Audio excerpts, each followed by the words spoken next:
everybody.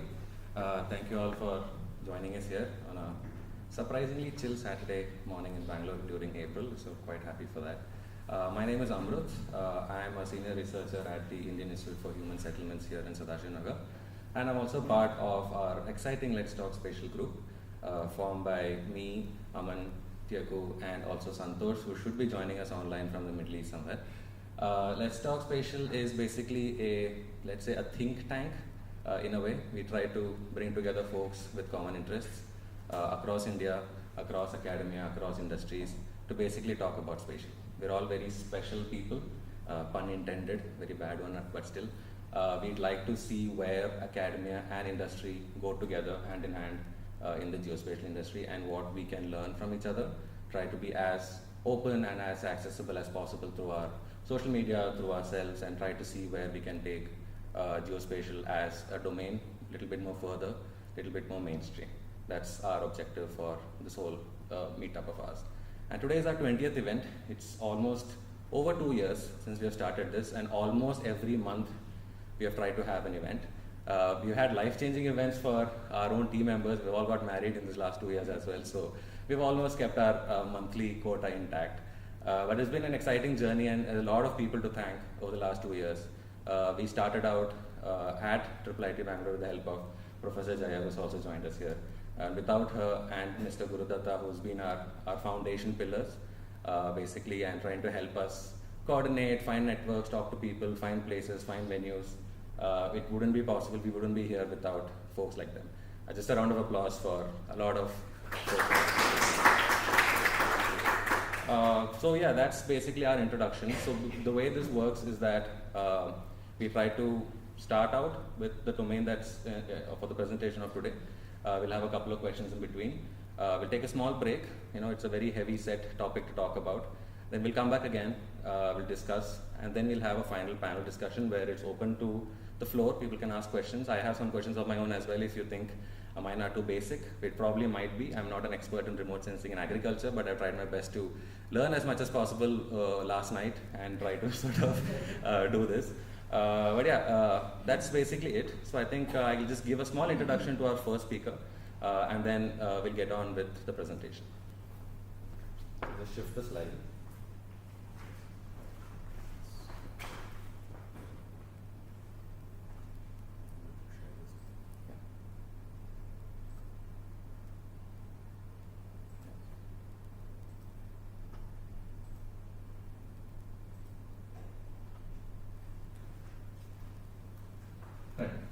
So our first speaker is Dr. Subash, who holds an MTech degree in GIS Science and Cartography from IIT Kanpur and a PhD in Hydrology and Water Resources from IISc. Currently a senior research scientist at Pixel and has previously worked at Satellite Analytics. His contributions mainly lie in the research and development of methods using multi-source satellite remote sensing data to generate actionable insights for agriculture, particularly focusing on high-resolution, all-weather soil moisture monitoring and related farm-scale analytics. Round of applause to welcome Dr.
morning, everyone.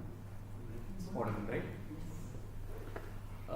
Yeah, thanks, Amrut, for the introduction, and thanks for Let's Meet Spatial for this opportunity.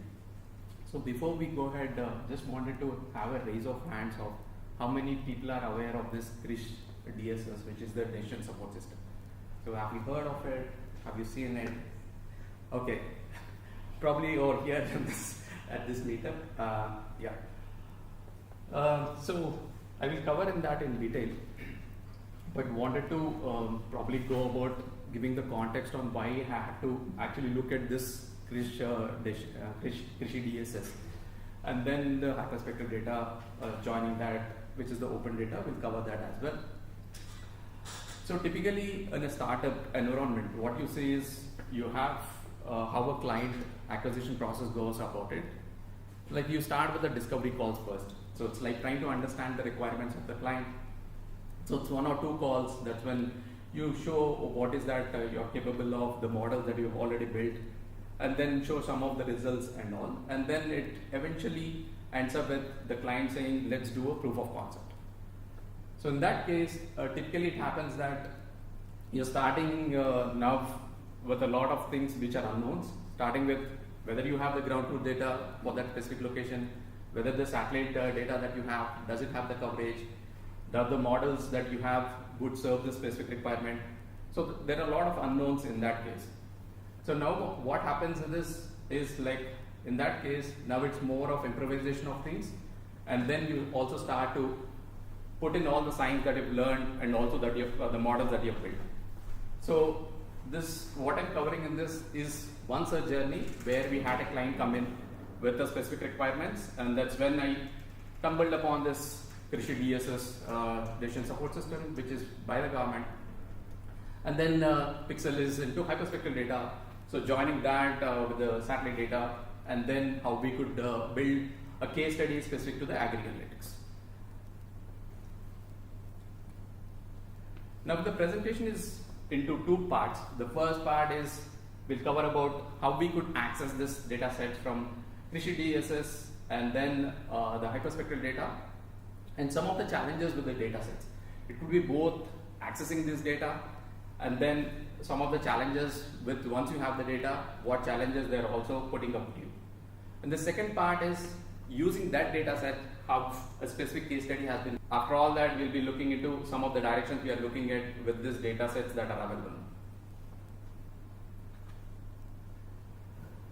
So coming to the Krishi DSS, the full form support system. So this is developed by the Ministry of Agriculture and Farmers Welfare.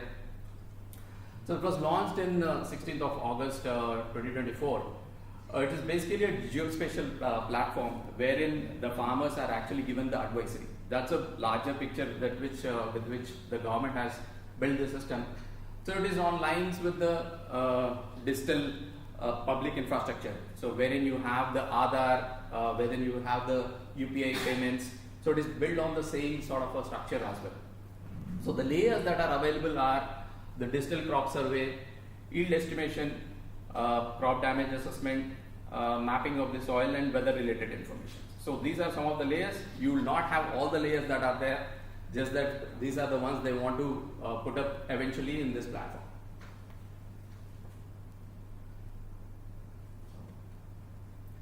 Okay, so the video access.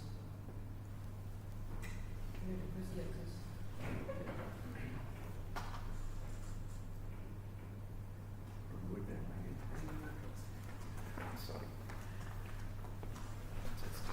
So there's a small video on the navigation, or probably I can also use the.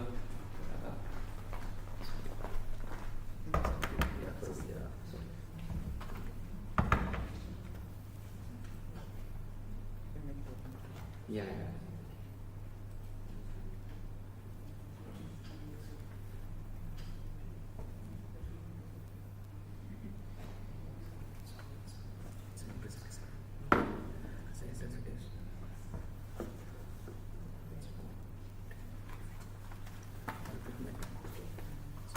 So looks like the internet is a bit slow, so we're not able to open the email. No, I'm connected.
sorry for the small glitch access issue.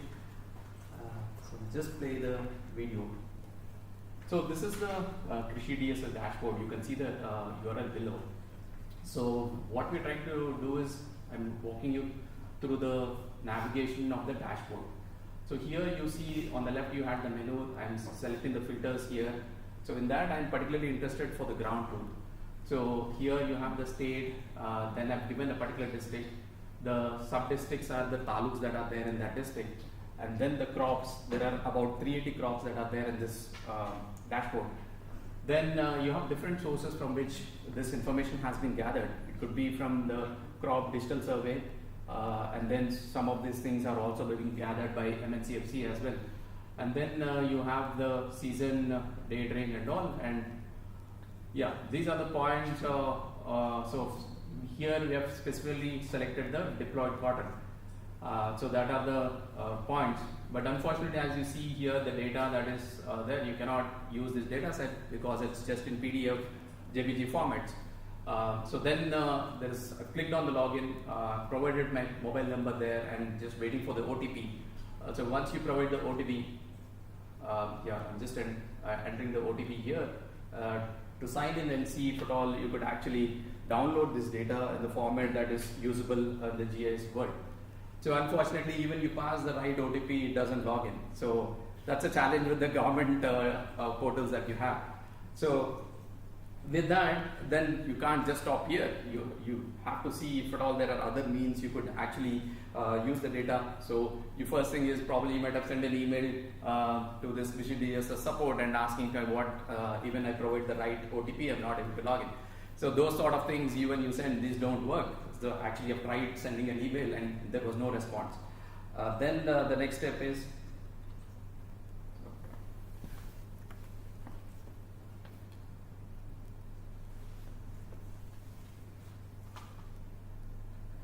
so here, sorry, it's pointing me to the wrong direction. So the data was accessible, the data we could fetch that because we are able to see on the dashboard, but the attributes, particularly the lat long and the crop information, that was not available. So you cannot take it forward or do any analysis on top of that. Okay. Now, a means of accessing this data set is through the API workflow. So there is an API endpoint that is actually provided. So then you start looking at accessing this data set, which is through the API endpoint. And this is for the ground truth that is there. And this is without the lat long login as well. Now, these are as part of the query, you have these attributes that needs to be given. So this is similar things that I've passed in the navigation that I've showed previously. So this is for the specific crop deployed cotton, and there is a code, state code associated for Haryana, which seems to be 6. And then the district code is Fatehbad given there, so with 61, and you're getting all the taluks that are there, so left it blank, and this is for the Kharif 2023. So with that, now you actually can access this data, and you also could get some of the things in the next coming slides. So with that query, so run it in order to fetch the data. So this is for 2023 Kharif season. So I've fetched the data for 2020, just 4 crops here, because as I mentioned, there are 380 crops in this, and you cannot, if at all I put all that, it becomes a clutter. So I've just pulled in the 4 crops which I'll be using for the case study that I'll be showing in the next slides. So here, as you see, there is deployed cotton, rice, cluster beans, and pearl millet. So it's expected that most of this rice that is grown, you see that it's in Andhra and Telangana region. Then as you go to the east, you see in Orissa, West Bengal. Then you're seeing in Madhya Pradesh. Then as you're going Uttar Pradesh, and then Punjab, Haryana. So all these locations you see that there is rice grown in this region. And then deployed cotton, similarly, Andhra is known for that, for cotton varieties. And then in Maharashtra you see, and then in Haryana, and also in Punjab you see a little bit of that, and similarly other crops as well. And on the right you see the total number of points or the data that is available when I did a query for the Kharif 2023. So the attributes that you get for this is something like this. So once you export that and create a GeoJSON, so that's when you get the ID, the crop name, and the state for which this point is the data was collected, and then the survey date as well. You get that, and the source is Google. So as you see in the portal, so there they would say they will also provide the photograph of the person actually standing and getting you this information, but most of the places I've noticed that it's not available. So you have to rely on this data, assuming that the person has actually gone to the field and then picked the data set. Now, one part of it we have got the ground truth. Now we have to look at the data set which is from the satellites. So here in this case, you might have asked like, hey Subash, you are from Pixel and you have your own satellites and all, but how come you are showing me the open data sets? So when I was doing this project, it was the window where we just had our tech demonstrators data, and also the window for which we have the ground truth. I did not have the satellite data. So that's a challenge that you come up with. So for window you have the data for the ground truth and you don't have the corresponding satellite data. So we started looking at the open data sets during that time. So you have the Agri, which is the next generation data, which is airborne. Then you have Hyperion and the emit data that are there. The spatial resolutions are 4 meters, 30 meters, and 60 meters respectively. The spectral range, they are covering both the Wiener and sphere as well. The spatial resolution from average NG, it's about 5 meters and 30 meters and 60 meters. The spectral resolution you see almost about the same. In average you have it 5 nanometers, and in emit it's 7.5 nanometers. So these are built for different missions in play, and with the average NG it's more, since it's an airborne thing. You have it once in 2 years, this campaign is actually done, and you don't have the coverage for every place on the earth. So and with Hyperion it has become, it is no more active now, so it stopped operations in 2017. Emit is something which is on board the International Space Station. Yeah, which is on board the International Space Station, and it started operating from 2022, and it's still active. It is built for a separate mission, which is for minerals detection, and it covers about 52 degrees north and 52 degrees south. So one challenge here you have is it's a larger spatial resolution, which is 60 meters, but still this is the only hyperspectral data that is possible. You have data from Prisma and all, but you have to be associated with an academic institute or so in order to access that data set. So for the common public, this is the only data that you could use. So that, now we have looked at access of the ground truth data, a similar workflow for accessing data through the API route. So you could use, like if you want to use the dashboard, you could go through the Visions Emit data portal, which gives you the coverage and the forecast as well. So where will the captures happen? And in case you don't want to do that and you want to go it through a programmatic way, then you could actually use the Earth Data API endpoint, and then you're looking for the specific collection, which is the level 2A reflectance. And these are the footprints. I've set a query for try to fetch it for 2023, and the cloud cover percentage less than 30%. So this is the global coverage of emit that you have all across the globe. So now the total footprints that are there are 22,000, and in India we have 500 footprints.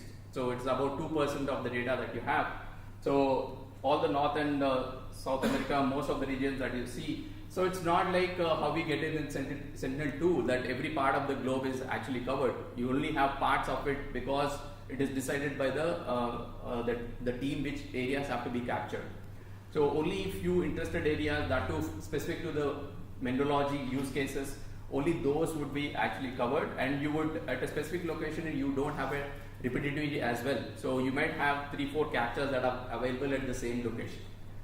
And another advantage with the emit as well, it has a larger swath of 75 kilometers. So it's like almost you would, which I'll be showing, you would almost see like a district in India, which is about 2,500 to 3,000 square kilometers. That will be covered in one footprint as well. Now putting both the things together, you see the emit footprints. Now on top of it, I've overlaid the ground truth that is available coming from Krishi DSS. So this is for 2023, and as you see, the most of the footprints are actually covered over the northern part of the India only. You don't have too many footprints with cloud cover less than 30% in this part of the region. So nevertheless, looking at the positive side of it, you have most of the farms, which is Punjab, Haryana, those sort of places, you have larger parcel holdings, so which are more than 1 hectare. So you could look at an advantage that okay, it's still covering the areas in the northern part of India. So if you go to 2024, you have footprints that are there that are also covering the southern part of India as well. So there are about again 18,000 footprints that are there from emit with regards to 2024. Now with that, all the data sets that are available with us, now setting the context on this study area. So this was the study area that was provided to us by the client. So this is in Fatehpur district in Haryana. So about 2,500 square kilometers of area, and specifically we are looking for the Kharif for 2023. Now again, the footprints that are overlaid, and the red is the region where the Fatehpur is located. So I've just selected some of the footprints that are there because we have to see what are the footprints that are available. Like I mentioned, you don't have data at a regular frequency. Now once I select that, now I've created this sort of a layer so that every time you do not download the data set, which is a GeoJSON, and along with that I've also pulled out the thumbnails. So very quickly, let's say you're pulling out an image, you can also see the thumbnails of that data, of that footprint, to see if that area is the area of interest is cloud covered, because even less than 30% it can happen that your area of interest is actually cloud covered. So with that, now you see there are about 25 footprints, and as you see for the Kharif, you're starting with in June and you're ending about in October, and you see that only after June, then you directly jump to September. That's when you get a data which is less than 30% cloud cover. So we are interested the ground truth that is available, and then also looking at the date at which we wanted to do this exercise. So we have picked this window to be in October because the cloud cover is also less. So I'll show you the footprint coverage for this region as we go into the next steps. So narrowing down and bringing it closer to the study area. This is for Fatehpur. So now you see that these are the crops that are available for 2023. So this is the spatial spread of those points, and you have the number of points that are available. So it's 26, and you have next is rice about 25 or so, and the rest of the other ones are in minor quantity, less than 10 in number. So now you have access to both the data sets. You narrowed down onto your study area. Now how you want to go about this exercise. So the first is the data set. We have already selected the data coming from Hyperspectral, which is emit. Now we have to narrow down on the growth stage. Since you have took it at the 10th of October, it's more in the mature stage. So rice is typically about 120 to 150 days is the crop duration. And cotton is about 6 months, and the pearl millet and the cluster beans, the other two varieties that we have, so it's about a short duration ones, which are about 60 to 90 days. So then after that, this is a typical step. You don't want to, you're just masking off for the and taking only the agriculture region. Then with regards to the ground truth, you still have to see, because the survey date that was done for this crop was in August, and then you are picking the data which is corresponding to 10, which is October. So some of the crops might be there, or some of the crops might not be there. So you still have to do some filtering exercise. And then finally, after all that, you want to do a classification of that. So which is one of the analytics that I'm showing here. So we have just used a simple random forest because you don't have too much ground truth in that location. Now, once we put all this data, and this is just for Fatyapad, so we started noticing the challenges with the data set. So here are 4 examples that I'm showing here. The first one is when we overlaid this ground truth on the Google Maps, we are seeing that 2 points are 2 crop labels are being attributed to the same farm. So which ideally will not be the case, and that too at the corner of the farm. Then you have the second one where you are seeing overlapping of the crop types. So the lat long is the same for 2 crop labels. The third one you're seeing is in the same farm, and that too very closer to the road, you're seeing that there's a cluster of points and these are from different crop types. So which is ideally not usable for the using them in the training of the model. And the fourth one is probably this is given to some third party, and someone is actually going along on a vehicle and trying to gather this information. So we just stood there on the road and then gathered the information and attributed that to a particular farm. Either he wanted to put it to the left or the right of the road, but since the coordinates are, you don't know which one to attribute to. So you got actually, okay. So now in order to filter out all these data sets, and with the challenge that I talked about initially as well with the 60 meter that we are operating on, so that we set up 3 criteria in order to pull out the ground truth which would be useful for the modeling exercise. So the first one is there has to be a crop in that specific location, because if you are using that and then attributing it, you are putting a wrong label and then doing the exercise. So we have to check first if there is a presence of crop for the ground truth that was shared. Now in this you see that here the first 2 cases on the top, so it is already harvested, so you cannot use those locations. So on this you see this yellow boxes. So prior to that we also happen to run our crop or farm boundary model as well. So in order to understand and generate this, and then here it is in this case at the bottom as well, this is falling at the corner, so you don't know whether it corresponds to that farm that is there or something on the right. So you don't want to take that risk as well. So, and as you see here on this side, so the capture date is 3rd of October. So this is the crop phenology. You also need this model output in order to make these decisions. Now the second one is the homogeneity of the field. So we want one crop and we are attributing it to one farm. So here we have looked at two farms that are there. So you see that they are clearly green in color. So there is no multi-crop in this region. And on the right you see non-homogeneous fields where we assume that this is because of the multi-crop that is grown in this region. So we are only picking these ones which are just homogeneous fields, and then we discarded the other 2 ones which are non-homogeneous fields. Then after that, this is also an attribution to the previous thing in order to see how is the crop phenology in those specific farms which are homogeneous. So you see this is the crop phenology. So this is for cotton, which is about 6 months. As you see, it's going from June to December and harvesting somewhere after November. So as you see the NDVI profile of this, so it is reaching up to 0.8, and in the non-homogeneous fields it's somewhere touching about 0.6. So the lower values are, we assume that it is because you have a multi-crop in that's actually bringing down your NDVI values. So you also have to rely not just visual looking, you also have to rely on other things, which is the crop phenology model that we have.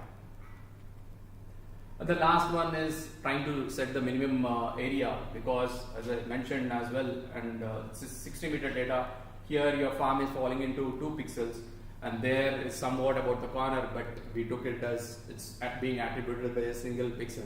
So that's when we have discarded this one and gone ahead with the other farm. So at the end of this, probably, I don't know if you have taken a note, so there is a disclaimer that is put up by Krishi DSS as well. So in case you are using this data set for any of your analysis exercise, so please note that this data is not gathered by us and we are not responsible for the wrongs in the data set. It's collected by third party, blah blah blah, those sort of things. There's a disclaimer as well that is put up on the platform as well. So anyone working on this data has to be very watchful, trying to make any inferences out of this data sets. Now, with all that, we have the data. Now I'm showing you here the footprint for this region. So our area of interest is Patiabad district. So I'll also tell you why I've also shown here a neighboring district which is Sirsa here. And this is being covered in two footprints. So you see there is a smaller portion at the bottom that is not covered by the footprint, but majority of the region is covered. And after all that filtering exercise, so we end up with probably more than 50% or to 60% of the data is actually lost in that, and we are just left with this limited number of points. So we have to use these points in order to go ahead with the training exercise. So in addition to the ground truth that we have had, I've also added one more label, which is a fallow land, because as I've shown previously, some of the farms have been harvested. So that we put it as a separate class, which is a fallow land class. Now, with that, now focusing on the title of the presentation as well. So the point to spectra. So what is that that I want to attribute there? So here you could have two things. One is you are actually relying on the spectral library that is available, built by, let's say, the prominent people in this field. So one of the persons, or very eminent person, is Tenkabel. So everyone in this field knows about him. So you can rely on that spectral library and then use it to match the crops in the area. Or there's another way of actually going about it. You could also take this information from the ground, which spectra to use based on the stage. So that is a challenge if you want to go through the spectral library route, which I'm actually showing here. So this is collected from the ground in the specific farms in Uzbekistan, and the citation you see here. So they're using a mix of ground spectroradiometer. They're also using Hyperion data in order to collect this and generate this spectral library. But if, like I mentioned, so in case you want to use this, so the challenge is you don't have crops at the same stage in Indian context. So one way to overcome that challenge is you're actually attributing the ground truth and assuming that, but on top of that you're actually doing a normalization. So that you now are normalizing with regards to the wavelength, and that's when you could overcome the challenge, and then you could attribute, because even though the farms are at a different stage. So here, as you see, these are the spectral signatures for the crops that we are considering in this study. And yeah, so you could see, so the spectra, clearly the cluster bean is very clearly separable in the visible range, and as you go into the near infrared range, that's when the separability of the diploid cordon versus rice you could see. And also probably in the blue band as well, which is 600 to 700 nanometers, there you see some of the separations. But clearly, as you can see, these are not very clearly, you could pick one or two wavelengths and based on that you could separate out. That's not the case when you're looking at rice and diploid cotton.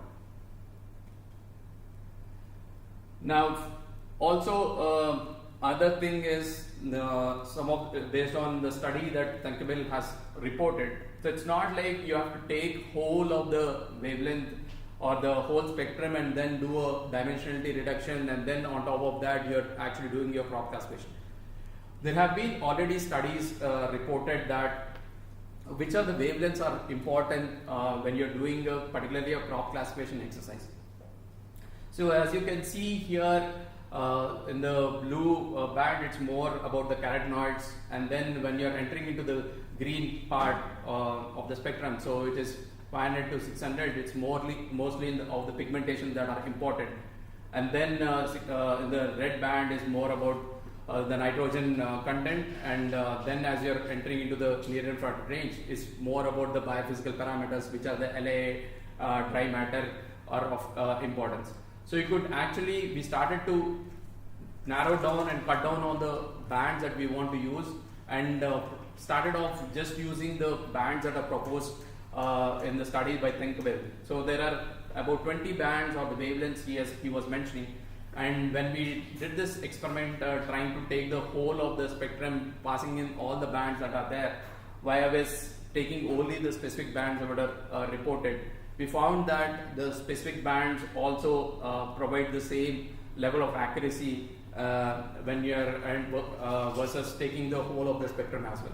So in fact, in some cases, we found that the accuracy was better with the taking the selective bands.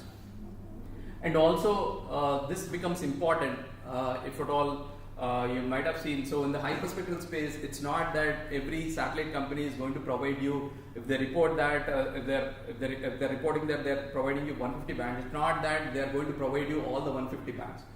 So most of you might have seen probably Emmet and all, it's a standard, you get 150 bands across across all the images that are provided. So in few cases, even in Pixel's case, it's going to be like we'll only be providing 45 bands out of the 150 bands. So these are called as selectable bands. So the available bands would be 135, and then out of that only 45 bands based on the use case, these specific bands would be provided. So it's important to address not only what you're looking for the customer, you're also trying to see what is beneficial for Pixel as well. So here, selection of specific bands are important because at the end, from the fireflies which are already in orbit, we have only in the VNIR range, and we only get 45 bands. So with all that said, now we have done the crop classification for this region in Fatehbad. So as you see here, so the majority of the crop varieties rice, and you see a clear pattern that there is something flowing along that. So that is a river, that is a Gagar river. So along the river belt, you are actually seeing the cotton variety that is grown, and mostly in the southern part is the varieties such as cluster bean and the pearl millet are actually being grown. So the northern part is heavily being grown with the rice and all. So now, as I reported earlier as well, so we are not having any more data set to use in the validation exercise. So we are left with very limited points, but still, how do you validate this output that you have got? So that's when I happened to look at, if at all, typically the remote sensing centers across the states do provide this sort of reports. It's just for the major crops that they would provide. So that's when we landed upon this report by the Haryana Remote Center, Space Application Center. So wherein you have the rice map for this region. So as you clearly see, whatever we have mapped and whatever has been reported in the report. So you see that numbers are or the spatial pattern is actually matching. And yeah, here over this, so the estimates are a little different. As I've shown before, there's a small portion of the region that is not covered. So this is on the right side over here. So that's when where we did not have the footprint. So that is countered, or the reduction in the estimates is because of that as well. Now after that, now you can, since someone wants or interested at the taluk level, you can actually deduce this information, and most of it is in the Ratia, which is on the top left, and Tohana. These are taluks in that region. So there are 3 taluks in this region. So the majority is rice. As you see, it's 50% of the area, and then followed by cotton, which is 45, and then when you are coming in the southern side is where I've shown that it's mostly a mix of cotton with other crops as well. So now we have the crop layer. So as I've shown, we had other district, right? So why we were interested as well, we wanted to see the model transferability as well. So the ground truth, we don't have the, let's assume we don't have the ground truth for the Sirsa region. When I started this exercise, we just had data that was fetched for Fatehbad. So we still wanted to see if you could transfer the model that is built up for Fatehbad and look if it is able to do that for the majority crop. So as you can see here, the rice is well matched, only this part of the footprint that we had. So we looked at again with the report that was presented by the HSR SAC. So and then it is matches well with the whatever we have estimated. Now that is one part of the analytics. The second part is So you want to also probably look at a damage assessment. So how you know this? You have to understand it's not that the client has provided this sort of an information. You're trying to see if there are a damage assessment that could be estimated because you have the you have the hyperspectral data. So when I started to explore if there are any pest attacks that are there in this region, so that's when I happened to notice that there is a menace created by this specific pest which is called as pink bollworm. So what it does is it lays an egg on the shell or the surface of it, and once it turns into lava, that's when it burrows into the shell, and then it starts to eat off the cotton balls that are there and damage the fibers and the seeds. So the name, because now you see it's pink, that's the reason you got it as a pink bollworm.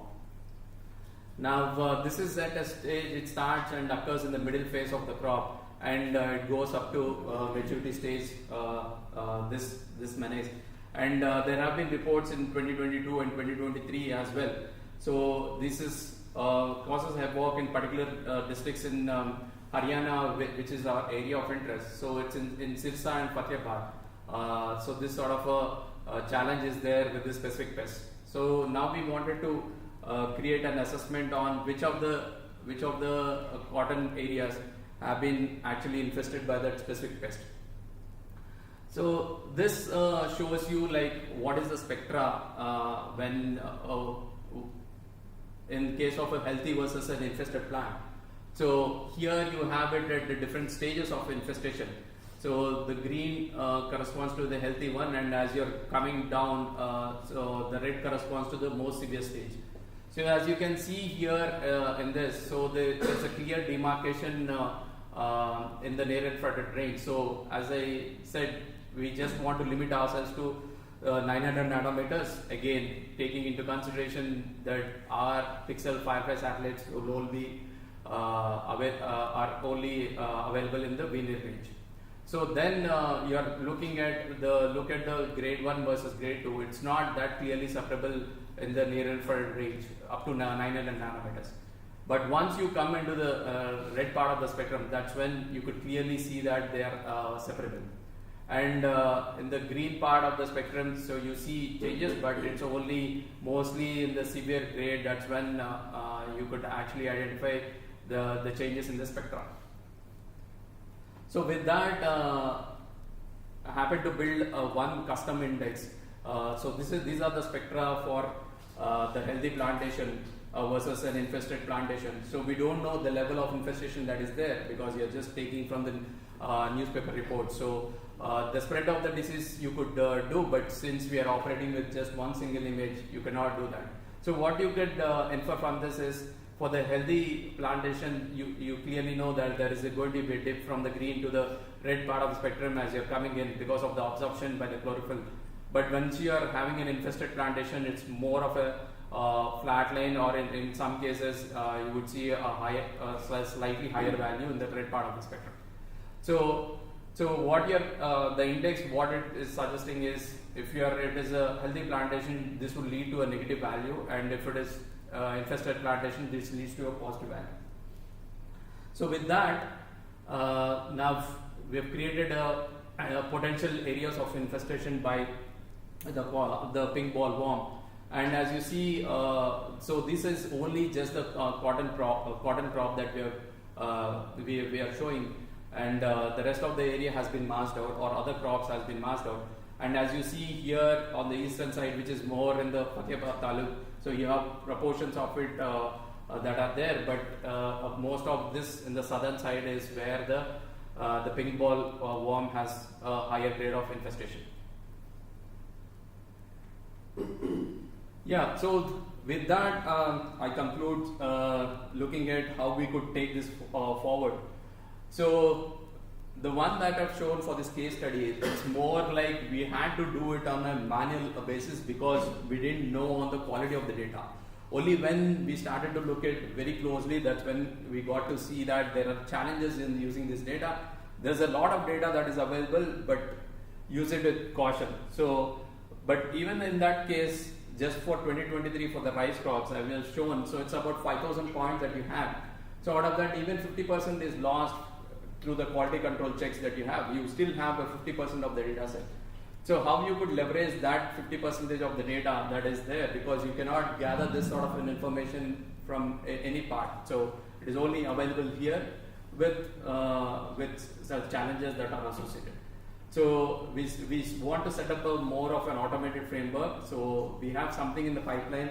We need to leverage other models, which is farm boundaries, crop phenology, those sort of things, and then you end up with the quality of the data, which could be used for the training of these models. Then typical issues is like you don't have access, like let's say in a state like Haryana, you have 2 climatic zones. It's just 2 zones. But let's say you take Tamil Nadu, you have 7 agri climatic zones. It's not that for every in the zone you could ask for the number of samples to be, let's say, 500 or so. So that's not the case. Rice farms as well. So it's very challenging that in order to get a good quality ground truth, you can't expect that you get a good spatial spread of the data set. You will be getting very limited data set, and still your model have to be performing quite well. So we are trying to see if at all how much of the data set we could transfer it to the agri-climatic zones using the limited ground truth that is available. So as I've shown for the case of Fatehbad and Sirsa, the model transferability is what we have tested for a smaller one, but we would like to enhance it for looking at a larger area as well. Now, we started with the crop classification as in the example I've shown. So we had to add a manual label as the crop has been harvested, and we put a label as a fallow lot. But it's not the case every time that you will end up with that case. You still have other crops that are there in this region, but you don't have the labels for those regions. So how do you go about that exercise? So without the labels, you still have to put them into other category and label them as other crops. So how do you select that unlabeled data set and then push it into the model? So this is another area which we are looking at, and we have made good progress in that. So probably another talk, another time. Yeah, with that, yeah, I conclude, and thank you everyone for your time.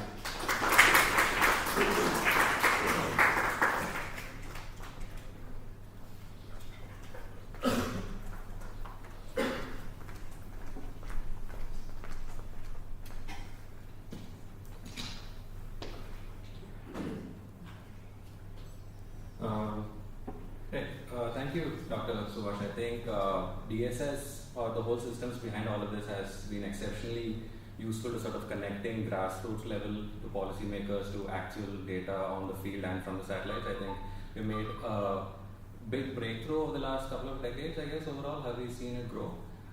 We are open for 1 or 2 questions before we break. So if you have any questions for Dr. Subash at this moment, it would be great. We have 2 over there.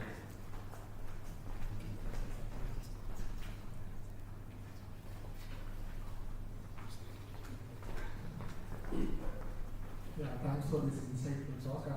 Initially, I was working with the State Remote Sensing Application Center of the crop map and the maps, which went as an input for the Pradhan Mantri Fasal Bima Yojana and the RESTEC project.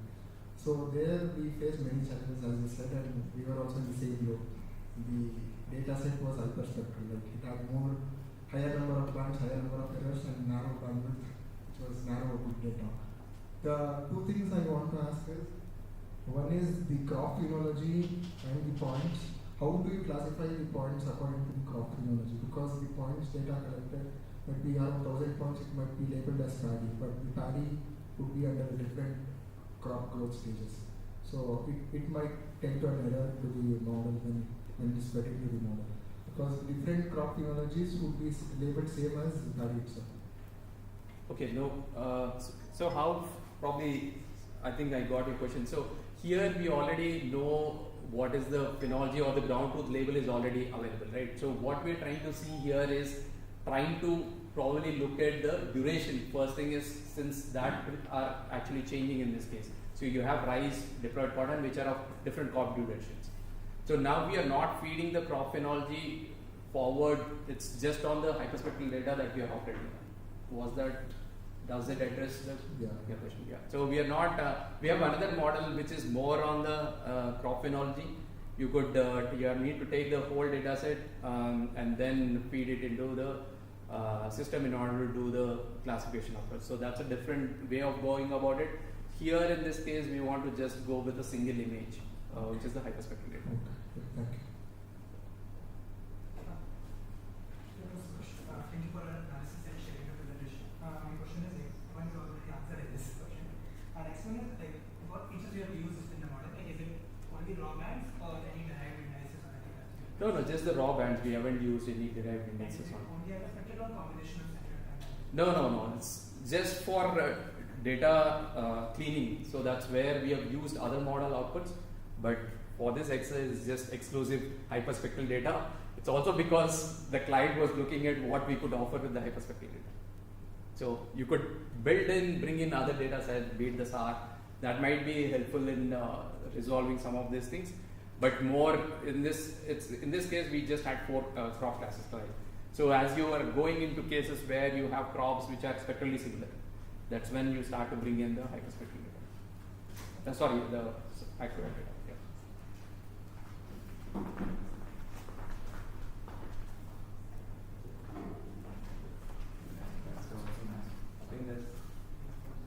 Anyone one question?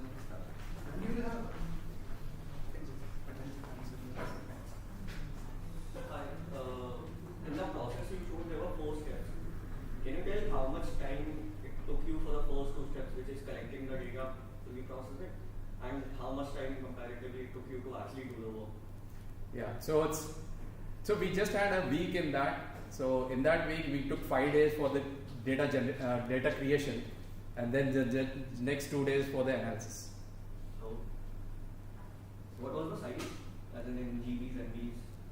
So here in this case, you're asking about the ground truth or the satellite? Both together, yeah. So since it's a single image we are operating on, so typically emit data, you would have it about 1.5 to 2 GB size. So if I want to do this exact analysis for the whole of India, which we want to do, so in that case now we are operating with data sets of about 500 GB or so. Yeah.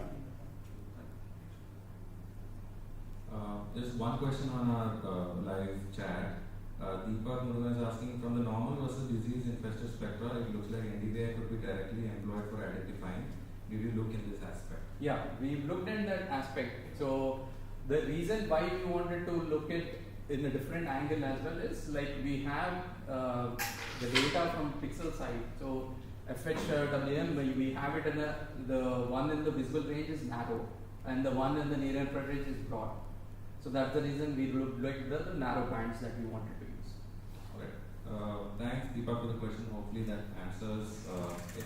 There are a few more questions in the chat. We'll ask that during the panel discussion to keep it in time.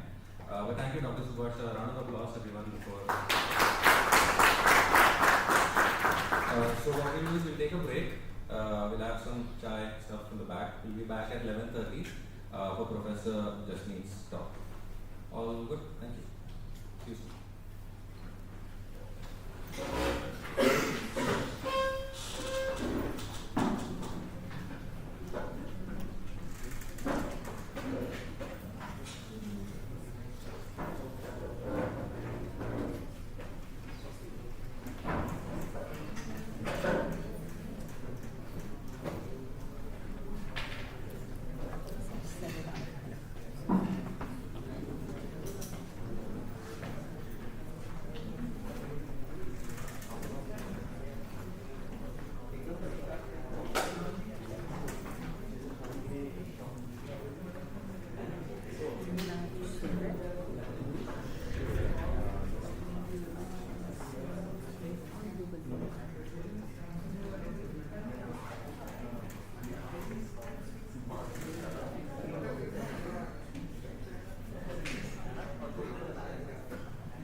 it before, but I'm not gonna do it.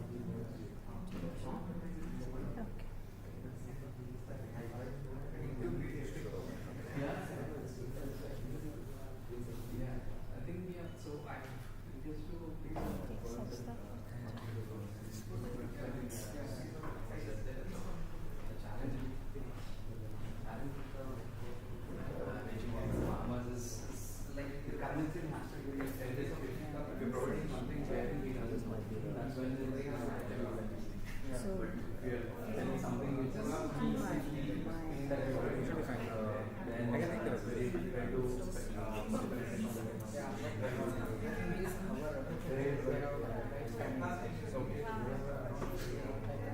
Because I can do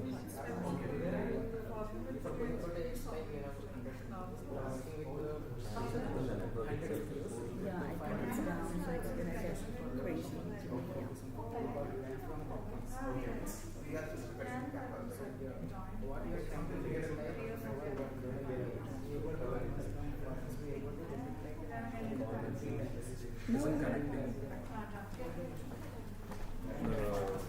Internet isn't kind of hard.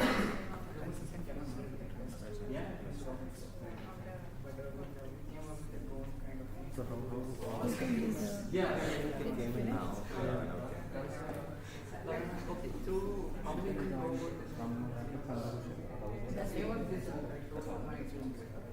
So it's still not beginning.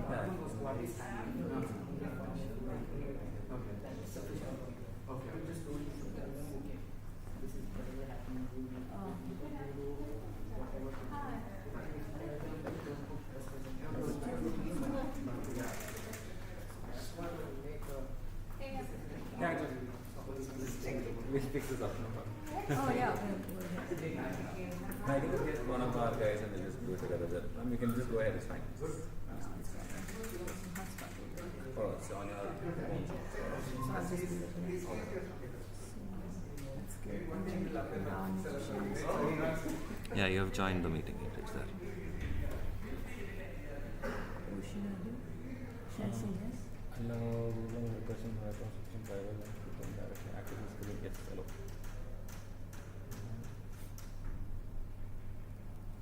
Window. Chrome open.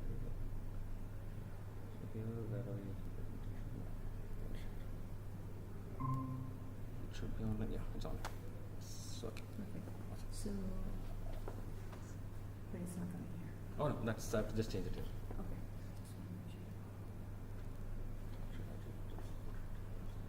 Should I do the video? Oh no, that's it. thing That's it.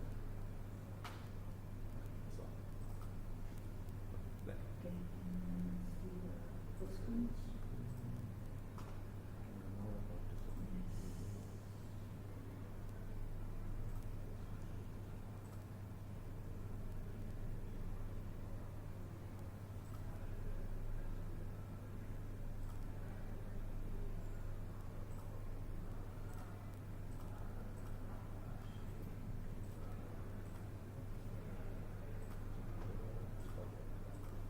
Should work.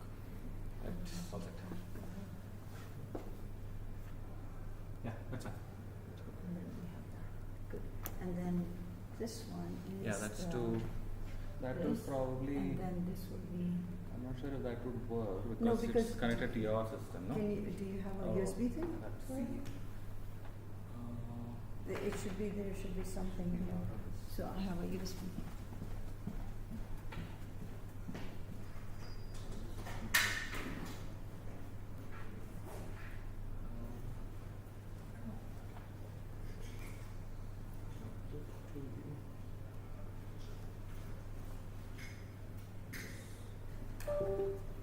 There you go. No, I need to give you the dongle. Thanks to Mac. When you sell your soul to Mac, you have to carry all these dongles, they call it. So now it should automatically do it. So this is there. Oh, I have to do it here. That should still work. And, Maybe in the. some notification. Oh, did it come up? Maybe it will take a while.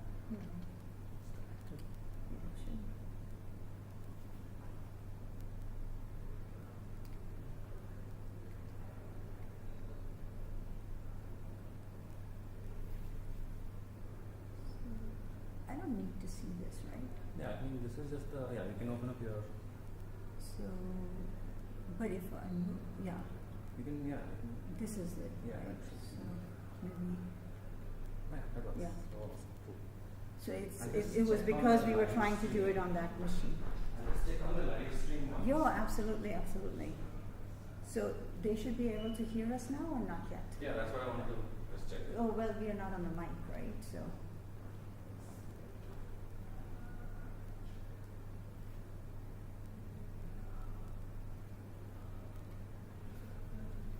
It should, I mean,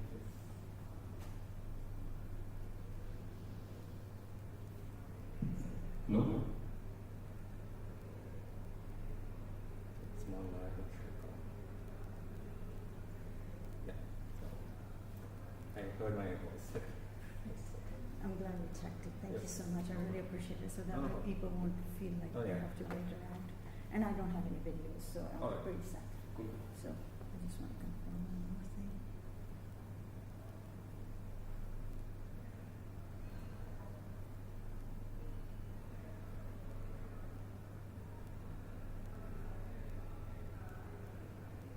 Yeah.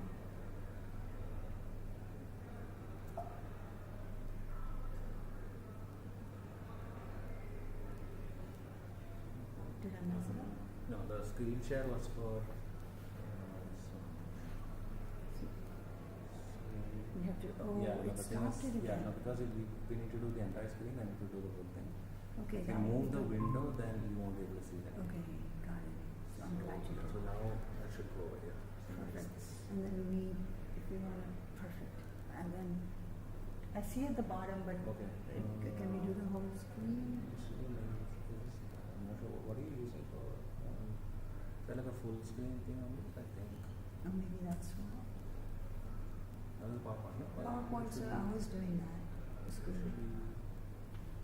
So it's good. I guess since The you're doing bottom that, bar. bottom bar is there because of the weird. So what I'll do is I won't move anything. So let's go back,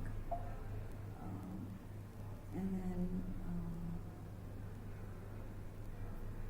first of all, let's just do this, and then stop sharing, and then we can share again, and then I won't do anything to the stuff Yeah, just the presentation. for now. Yeah. That should be fine. Then Yeah, that's better, right? Yeah. Okay, I won't touch it, and then we're all set. What's it up? And I'll leave the phone next to it because that's the hot spot. Okay, now we can have fun. Thank you so much for your help. I really appreciate it.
we'll start our next talk and a short introduction to our next speaker. Professor Jasmeet is a professor in the Department of Agriculture and Biological Engineering at the University of Florida and the director of UF Center for Remote Sensing. Her research interests include microwave remote sensing applications to terrestrial hydrology, crop development and crop growth, electromagnetic models for dynamic agricultural terrains, and machine learning methods for spatio-temporal scaling and data model fusion. A round of applause to welcome Professor Jasmeet.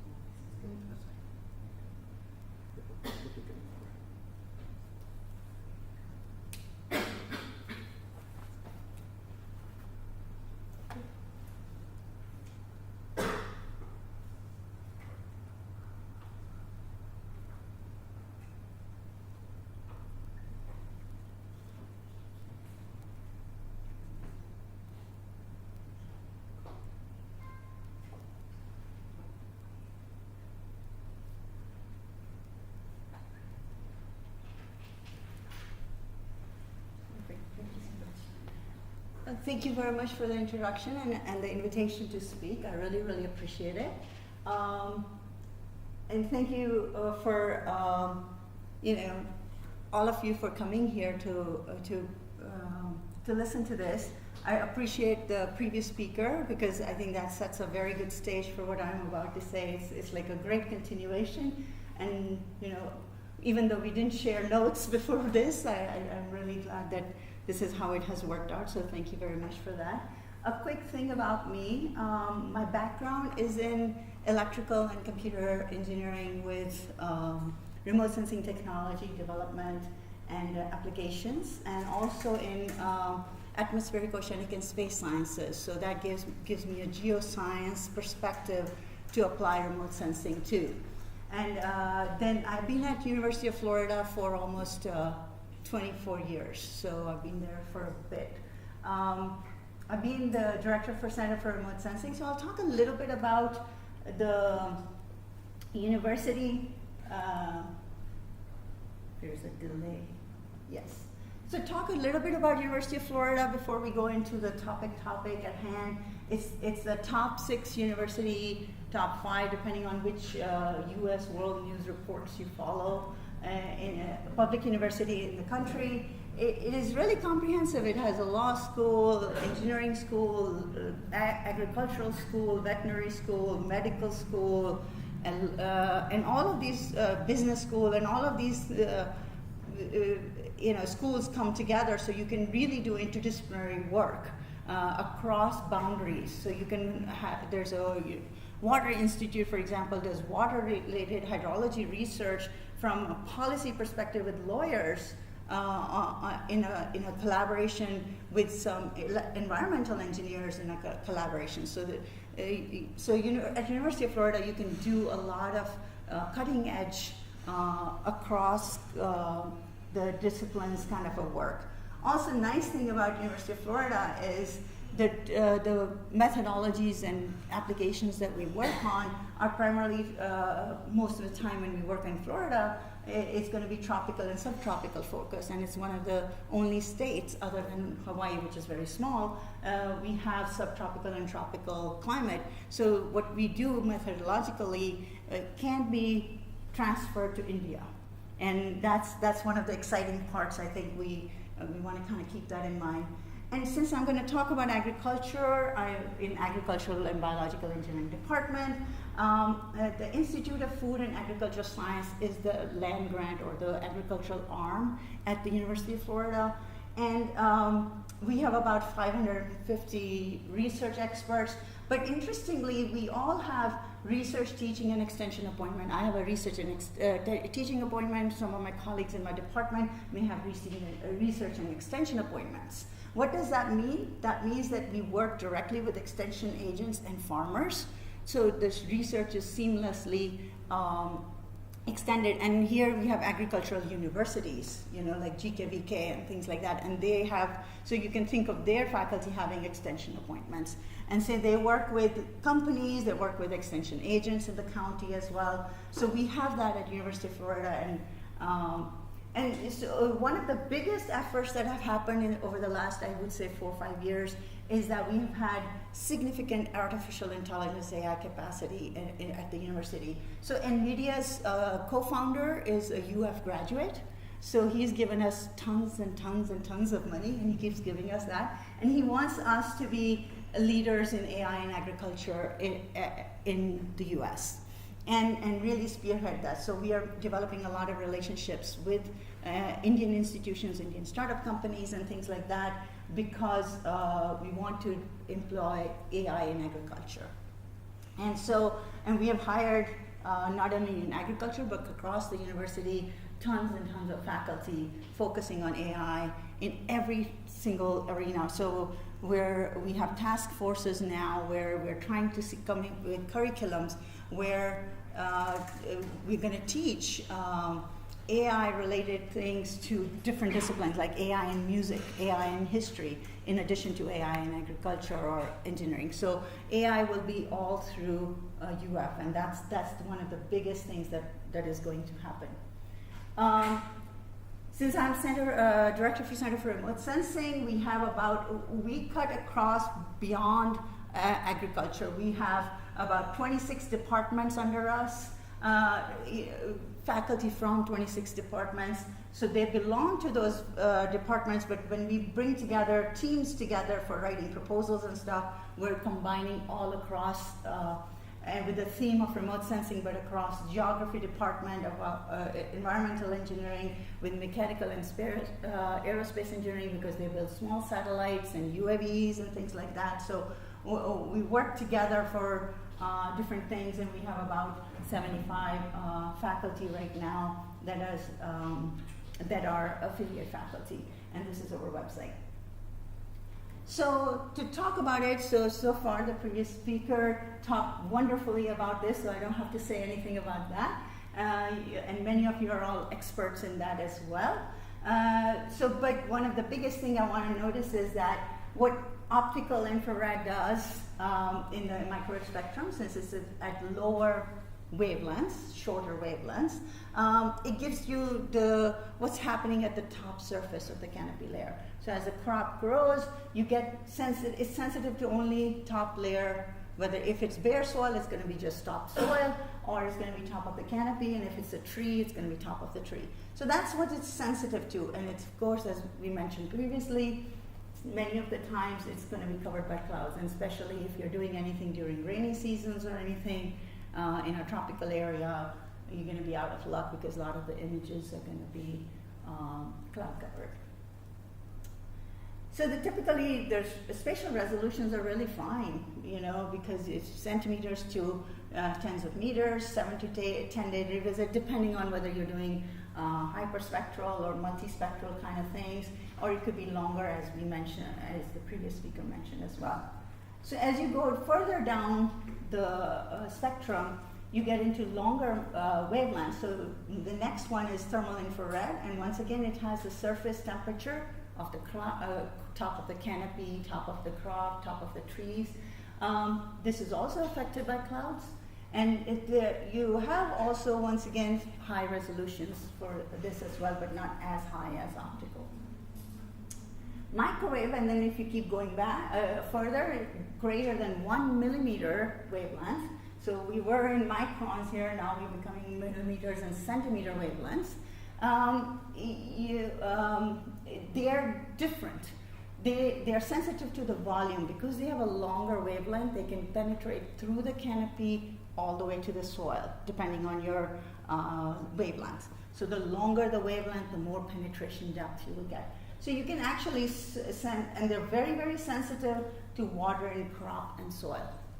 And that really allows us to learn a lot about crop stress, either due to disease or due to water deficiencies, and health of soil, how much water is there in the soil. So that is primarily what my focus is. It's unaffected by clouds, so you can not only do day-night observations like thermal and infrared can do that too, but it's unaffected by clouds. So all the long wavelengths that we work with, you can have cloud and rain, and you can be largely unaffected by them, which is very nice property to have if you're working in tropical areas. So you have active and passive for radar, for microwave. So active is a radar, which means you have a transmitter that sends a pulse, and then you get some return and do that. So what that is measuring is portion of the energy that you sent that came back to you, right? So it's that's why it's called backscatter. So it's scattering back to you, and that's what we have radar. And a lot of the most of the time when people think of microwave, they think of radar, and that's active. But there is also passive, which is just basically a receiver getting all the emission that's coming in. Even at same wavelengths, they're sensitive to different things. And so active and passive together can also give complementary information, just like microwave and thermal infrared can give you complementary information. So combining all of these is one of the great things. There are positives and pros and cons for this. Radar is high spatial resolution, but really long time between them. And whereas passive has really coarse resolution, tens of kilometers. No farmer wants to talk to you at 10 kilometers, right? And they're like, what are you telling me, a soil moisture at 10 kilometers? But the revisit time is 2 to 3 days, which is perfect for soil moisture, because otherwise your signal kind of goes away, right? So, as many of you know, NASA has tons and tons of satellite, and they have all this current and future missions coming up all the way to 2030. And I'm going to talk a little bit about it, and many of them are used for geoscience and remote sensing kind of things. And now you have a lot of data, right? And many of these have microwave information. For example, SWOT is giving you information about surface water. GPM is giving you already here precipitation information. So from a perspective of data, we're really entering a lot of data-rich stage with all the new satellites with Planet and other private satellites as well. And then that's just NASA, and ESA has their own map going all the way down, right? So we have Sentinel and all of those images for microwave there as well. And then, this is from ISRO. ISRO has its own upcoming missions, and many of them, RISAT-1B, for example, there's RISAT-2 already. There are different classes in ISRO. They don't have a image like NASA and stuff, but there were different classes, and out of that, you have the RISAT series already up. RISAT-2 is already up. People are using that. And then we are going to get NICER. I'll talk more about NICER just a little bit later. So there are lots of data that are being available that we can merge and get a lot of good information. So what can satellite remote sensing data? We have heard a lot about it. Many of you have a lot of information, a lot of experience with it. But for people who don't know, and just for us to be on the same page, we talked about a lot about classification in the earlier talk. So we can do crop structure and function, as you saw, leaf area, biomass, angle distribution, phenology. We talked about that as well, and photosynthesis. Which is part of phenology kind of work. And then crop nutrient status, so you can have water stress, which is what I mentioned with, some of it can be done with optical IR, but microwave is really good for water stress studies. Nitrogen, using hyperspectral, kind of mostly, so far the studies have been mostly classification based or regression based. Then you have this pathogen stress, as we looked at before, and yield estimation. So you can also work with soil physical and biological and hydrological properties, organic matter in soil, and roughness, tillage kind of information, because that information is very important for plant practices, and then moisture, of course. And so from a microwave perspective, quantity of soil, quantity of water is also important, but then also water quality can also be done. So these are all very relevant to agriculture in general, different ways to look at data. So my own work in my area I work with biomass, phenology, water stress, yield, and then moisture, as I mentioned, ET, and through there. So that's what my focus is overall and my thing. So what do I do, or what does our group do? We have terrain conditions. We can develop forward remote sensing algorithms that can tell you what the satellite should be seeing, right? So these are the forward models, we call them. Because inversion of these models, if we get good modeling done and understand the physics, biophysics, then we can inverse those models in an empirical way or in a semi-empirical way to retrieve the properties that we're interested in, right? So the forward models, the more physically based they are, the more better retrieval models we get. So we work a lot in this area to improve our understanding of remote sensing signatures. We also work with spatio-temporal scaling. As we saw, a lot of data sets are coming in at different wavelengths and different times and different resolutions. How to merge them and try to come up with higher resolution products, because as I mentioned before, some of the products are coming very coarse for us, even though they're really good products. So how to disaggregate them, how to increase their spatial resolution.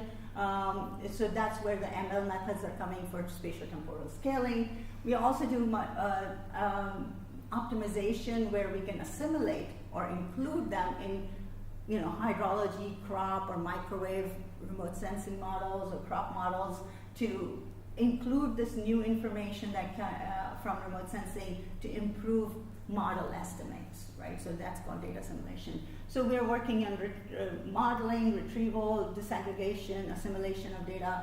And then we're also doing physics-guided machine learning, which combines models that exist, and these models have gone through 20, 25 years of their disciplinary advances in understanding physics, right? And incorporating them on models, we can use those, use our data set, either coarse or this thing, depending on your machine learning algorithm, and you can come up with a lot of soil moisture information, root zone soil information, crop growth, biomass yield, and phenology. So for all of this, you need data, as we saw, right? If you don't have data, what are we going to do? You can't develop anything. So when I first came to University of Florida, we started developing our microwave sensors. So we have a microwave radar and a radiometer, and this is passive and active. And we started doing season-long experiments that can be used by agronomy community, hydrology community, and this data set is completely publicly available. And we have like almost 12, 13 seasons of data. We have data report. Scientists have used this data to develop their things. So in that we have collected, soil moisture information, all the crop growth information, crop characteristics that help us develop three-dimensional models for electromagnetic scattering to understand the radiation coming in at different, angles, so we can develop these forward models better. So we have done that for corn and soybean, for example. So we started developing those and getting the data ourselves because community did not have microwave data sets. So that's what we've been doing. So for this particular talk, I'm going to really focus on how can we use machine learning and remote sensing methods for unsurveyed regions. And we saw how data poor regions are, right? So another, on a much more global scale, we have these corn, soy, and wheat, three major grains being produced in the world in 2020. So you see a lot of the areas have a lot of high corn, soybean, wheat production. And these are the export countries that are exporting corn, soy, wheat. And so to plan for that, to predict for that, any kind of disaster mitigation and stuff, you need to know the production, you need to know what's going on, right, in a global context. And we have only 2 areas in the world that actually give you any kind of crop progress reports that are publicly available. So you have all of this world and only 2 places where you get the data, right? So what about the other places where you have no ground truth or no survey? How good can you be given all the tools we have? And that was our question. So basically, in surveyed region, in a surveyed region where, let's say in the United States, you have really weekly crop progress, at a county scale, and you do that. And so you have a part of your data, you take it off for training, part of the data, you take it off validation, you run your crop progress estimation, and it's great, and your results is 97, 98% accuracy, and you publish a paper, right? So you get that done, and it's done. So, but in surveyed regions, unsurveyed regions, you have some surveyed region data which may or may not be useful. We don't know, and there's a whole concept of transfer learning where you have some data from region that is representative, and I think previous speakers showed it from one district and showed how it could be applied to another, kind of like a transfer learning concept. And then, so you could kind of think about it that way. You have unsurveyed region, and then you put in the data, and then you have no data per se to do any validation or anything, so we don't know how that works. So all machine learning methods need training data, right? We know that. So the problem with this data is, even though you have, with crop progress, or crop phenology, or crop growth over season, first of all, most of the methods that exist need whole season of data to do a curve fit so they can apply to the next season, right? So they already need that data there. So even if you have 20 years of 2 decades of satellite data, you have only 20 points for your crop phenology, right? Only 20 points. And unlike crop classification, where pixel A is quite independent from pixel B, and you can use them as your training data points, but if you have data in Iowa, for example, the weather and the cultivars are kind of really similar, so you don't have really independent data set for crop progress. The timings may be different, but the growth patterns will be very similar, so you don't really truly have independent samples as opposed to crop classification. So the problem is a little more tricky and difficult to show how the training, we can compensate for training. So our goal was to do in-season crop growth and phenology. That means within season, you do near real-time predictions rather than season after the season or season-long predictions. And so what we did was we developed an LSTM-based neural network that integrates remote sensing with a crop model, crop growth model, and as the physics of it. So the way we did it, our idea was, this was our general idea.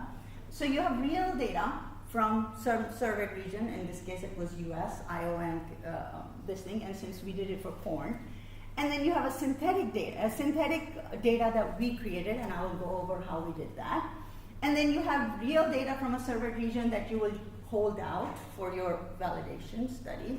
And then you have unsurveyed region data that is also synthetic because you have no real data for that, right? That's the assumption here. And then you do a crop estimation method based on LSTM and neural network and get the crop, some kind of output. So this was our starting out thing. So real data came from Iowa and Illinois. The synthetic data came from Argentina. As you saw, the second region that had crop progress data was Argentina. So we pretended that we don't have Argentina data and then did all the work without that data, and then the end, whatever data we had, we kind of compared it, and that was our validation. So right now we are in the second review stage for this paper that my student had done. And then we had this, and of course we had the Argentina as that. And we had 2 seasons of Argentina data, so we worked with that. So how did we develop the synthetic data? Well, before we go there, let me just quickly say what are the biggest differences. The biggest differences in this, in US Midwest, we have a single planting window. So there's one NDVI curve like you expect, right? In many zones, they call it in districts, zones in Argentina, they are dual planting windows. So you see the NDVI curve looks like that, right? So the system right now has no prior knowledge of that being happening, right? Because we don't know, right, at this time. So this is a biggest difference we thought that would be really interesting to test how that would work. So what we did was we generated a synthetic data. So we have a stochastic weather generator, which we did calibration with NASA Power's historical data from the region. So it's all available data, literature-based review data, so it's nothing that we don't know about this region already. So, and then Tmin and Tmax, though anything in green is going to go into our neural network, right? So minimum temperature and maximum temperature of the synthetic weather is going to go there. So now you have the weather, right? So you have the weather for the region, and then you have the crop growth model. You feed it with the weather, you have a planting decision model and harvest model, and then you have the existing soil data that is out there. Regional cultivar, literature-based review, kind of generated our cultivar, and then you come up with a crop progress. And this is all model-based crop progress of currently what we know about the area. So it's all literature-based. So the planting window also kind of changed. So we had it within some kind of decisions that will be based on how the farmer will decide to plant.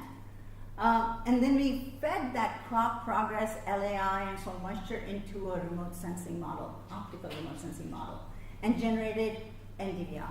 So crop progress, Tmin, Tmax, and NDVI all went into our synthetic data for the LSTM.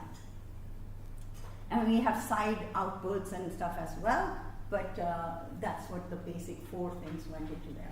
So what does it look like for 1 pixel? 1 pixel, you have some kind of a GDD, growing degree days, which is very important for crop development, precipitation based on the weather generator. And then this is based on the model of the crop growth model, LAI and stuff.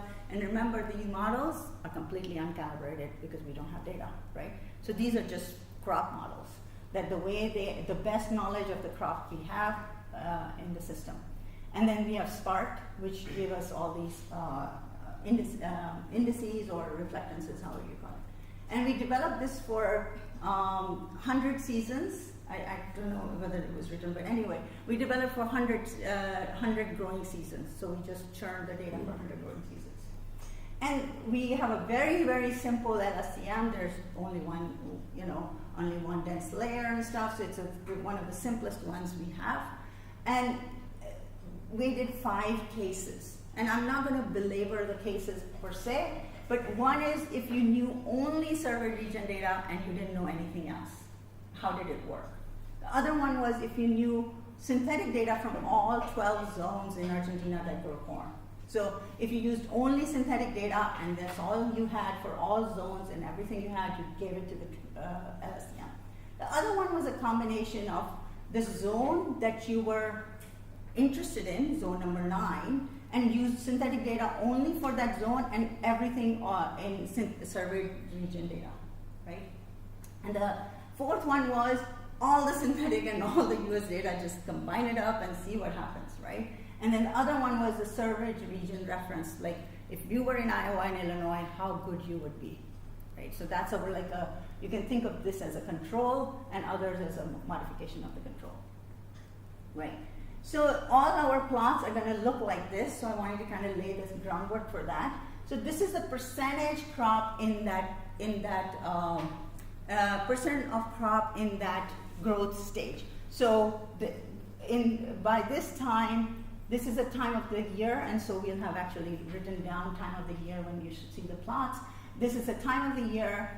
By this time of the year, almost near 100% of the crop has emerged. And then, of course, you could do emerge like this, kind of it stays emerged, but it kind of, they go into different stages. So these stages go down and other stages go up. So this shows that this is your estimate. This is your estimate that the model gave. And this is actual. This part is actual. So you have this area where there's false positive. That means it's not really emerged, but the model thinks it's emerged. LSTM thinks it's emerged. And false negative is like, well, this is way past the emergence stage and it still is emerging, right? So that's how the plots will look like. So if you do zone, we're going to take just one zone just to show you what we got. We have a single planting. So zone 1 was a single planting zone. Some zones are double planting, some zones are single. So this is a nice comparison because we have a survey region that is single planting. So we kind of expect this to work well, hopefully. So this is our emerged this is silking. These are the stages of corn: dough, mature, and harvested. So if you have emerged, you have higher positives here. In silking, you have some kind of false positives here. Dough stage is getting pretty okay, and then mature is getting not very good, and harvest is also not getting good. So this is our, I have quantitative measures, but this is a really nice visual to see. Now if we add synthetic data to the whole thing, we see, I'm going to just focus on this and I'll go back and forth for you to see. So you see how we have higher false positive, and then you can kind of decrease it some up there. And let's see, this one has here, and then if you add the synthetic data. So synthetic data is actually, so here's your stuff, and this increases a little bit, but then it decreases the amount in terms of the days. And then in harvested, here is, oh, this is double planting, sorry though. So this is single planting, only this, and then when we focus on this, it goes down as well. So synthetic data is helping, it's contributing, right, significantly to this. So let's go to double planting. Now you have remember your survey region data is unimodal, right? And then whereas you have a double modes there, and you see that you don't really catch the double modes at all, in this, if you give it this data. But if you add synthetic data, you start getting the double modals as well here in the dough stage and in there. So it is once again helping. So we did impact of synthetic data in terms of just in general the percent accuracy with our real, and as you expect, 0.9 and above is for, if you do it for that region and then work in that region, is going to be 0.99 something, right? That's what we are used to seeing in literature typically. And then, we found, and what we were expecting was, I was expecting my student to come back and say it's going to be like 30-40% accuracy. You know nothing about your region, you didn't calibrate the model, you just spewed something into it, hoping it'll work, right? So it's going to be 30-40%, and I wanted to see how bad we are or how good we are, depending on how you see it. I was very surprised that we were getting 0.76, 0.72, and mature and silking stages are also there. Remember, this is uncalibrated DSET model, uncalibrated everything, and we had only one cultivar when in actuality there could be more cultivars, right? So this is like the worst of the worst of the worst situation we can have, and we were this good. So it was very, very encouraging that there is something to merge physical models with this in a region that we know nothing about. So a quick summary, without belaboring this whole thing, is synthetic data from biophysical models can enhance limited training data, and a lot of studies have shown that. They call it domain-guided machine learning, physics-guided machine learning, but very few studies have done in completely unsurveyed regions. I mean, I haven't seen anything, and also for in-season crop monitoring, which is, we don't need data from previous seasons on this one, like the whole season data. So a contribution from both surveyed region and synthetic data, which was very interesting. So we can improve the quality and variety of synthetic data to improve the estimate. So you can calibrate the model. One of the reviewers that was coming, I think they were probably from a modeling community, right? Crop modeling. And they felt like it was unfair to crop modeling community to use an uncalibrated model when we have calibrated models. They're like, you should use calibrated models, you'll have much better results. I'm like, yes, but the point was not to use it, right? So we had to convince the reviewer that that's the point of the study, was not to get the best results, but the worst results. But it's hard to convince a reviewer, like, all scientists want to get the best results. But anyway, and then also synthetic data quality can be improved. So, we use only one DSET model, right? There are other crop models that are architecturally different, and they will produce different things, and they have their own physics. So that could be more sources of data. And now we have all these parallel computing facilities and high power computing and all that stuff. So I think we can do these processing without much time, computational time issues anymore. So we have the capabilities to do that, so we should probably be starting to think about that. account for bias in biophysical models, and that's a way to reduce the bias. You use different kinds of architectures, and that's the best physics you know, so this is really important. So far, you have precipitation, crop grows, you don't need irrigation, but, like country like India, where most of the agriculture is irrigated, that causes issues because anytime you involve human intervention and management, your models are not going to work really perfectly, right? You have to have irrigation model, and irrigation decisions are very subjective in India with electricity issues and all that stuff. And then, as you saw so far, we used NDVI and SPART model. We didn't use microwave models, but microwave data sets are coming in, more and more coming in, and so you could start seeing more and more people using domain-guided machine learning for microwave models now. So that's our next step.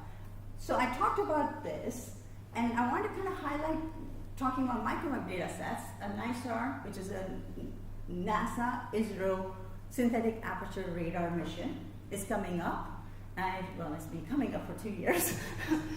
So, it's been a while, and people who are waiting for it are still waiting for it. So, but nice thing was that Prime Minister Modi and President Trump met in February, which was very exciting, and they published a joint statement saying NASA and Israel will send NISAR satellite to ISS soon.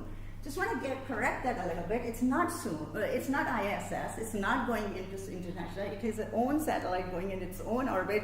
We were just like, why is there sending it to ISS? I don't know who fed them this line that they publicized, but that's not true. Please don't tell anybody it's going to ISS. And soon means, as of 2 days ago, it was June 2025, third week of June now. So as of 4 weeks ago, it was May. So now it's June. So we just hope we get data.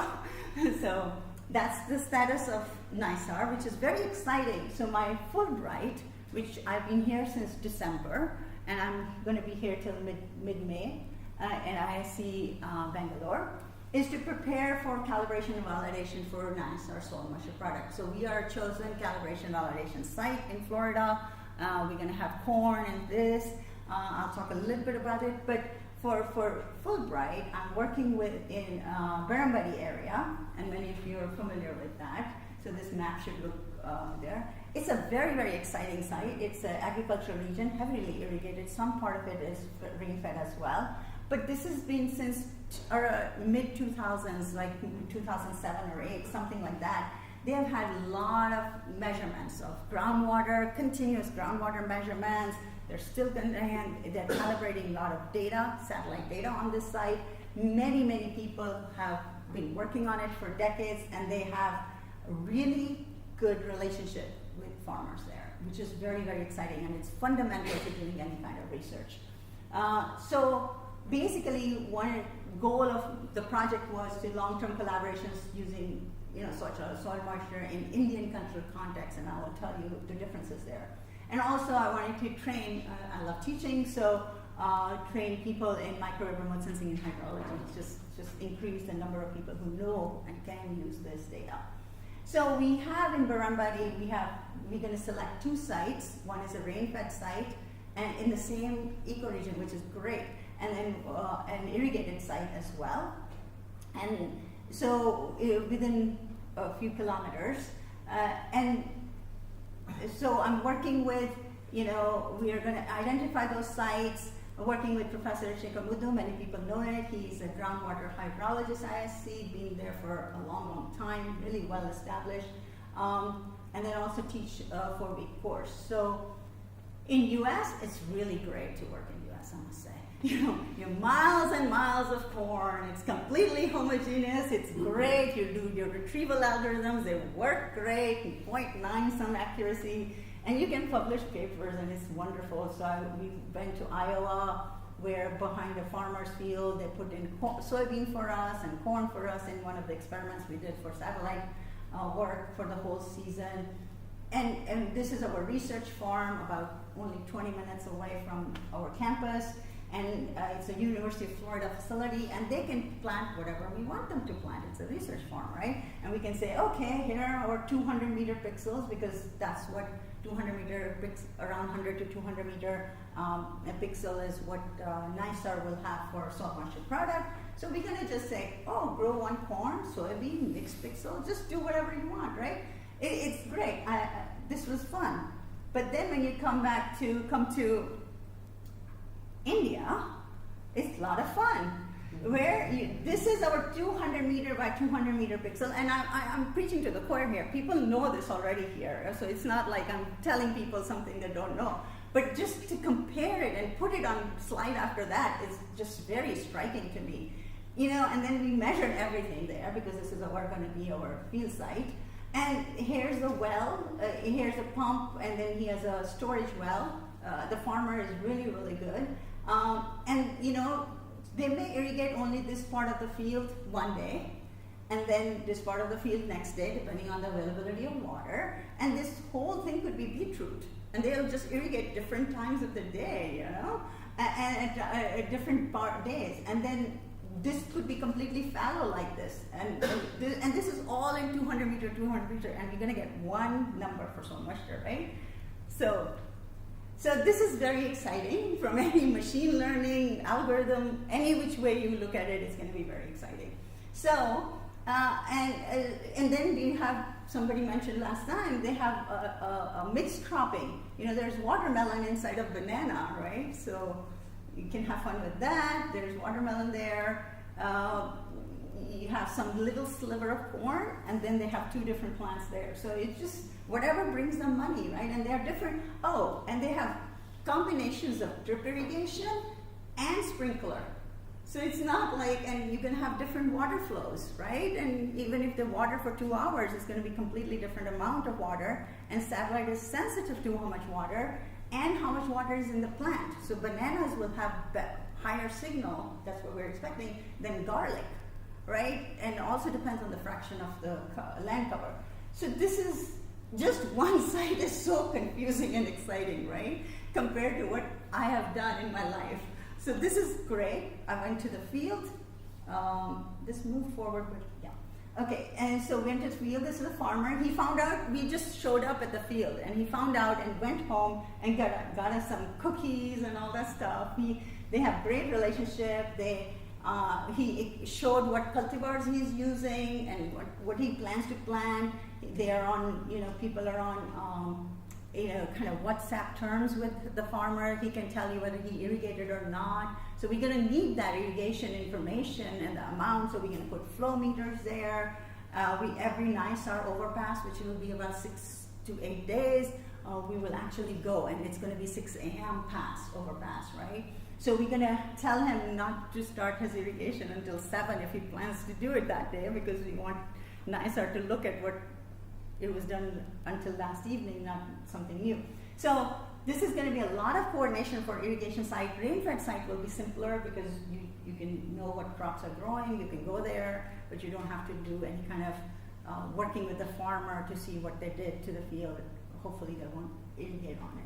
But so this Madhu, this farmer name is Madhu, he actually will grow all the time. One crop area will be rain-fed. So it's a primarily irrigated site. It's not a fully irrigated site, so go figure. So this is going to be a lot of fun. We're going to get really good data from it. So I taught a course, just finished last Friday, and that's why I could do it. I could come here today, because until then I was swamped. So we had a 4-week course. It was really intensive. It was very intensive.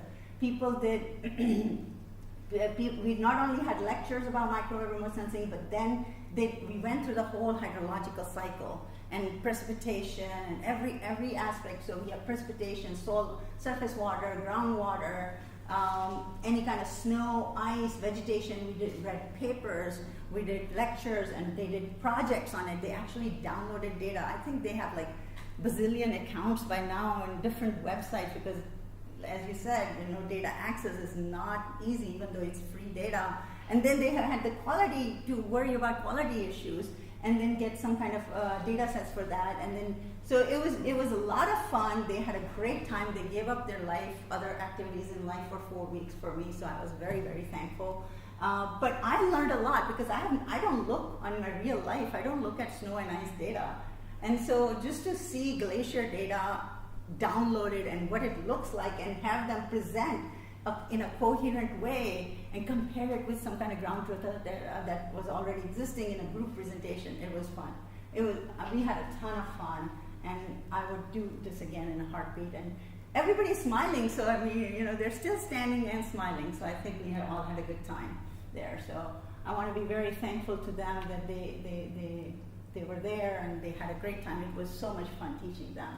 And they pushed me and I pushed them, so that was good. And this is our crew in the field. Over time, we have had tons of grad students and postdocs and stuff, and I'm very thankful to them because they make me look good. So thank you very much for listening. I will be happy to entertain any questions that you have. So thank you very much.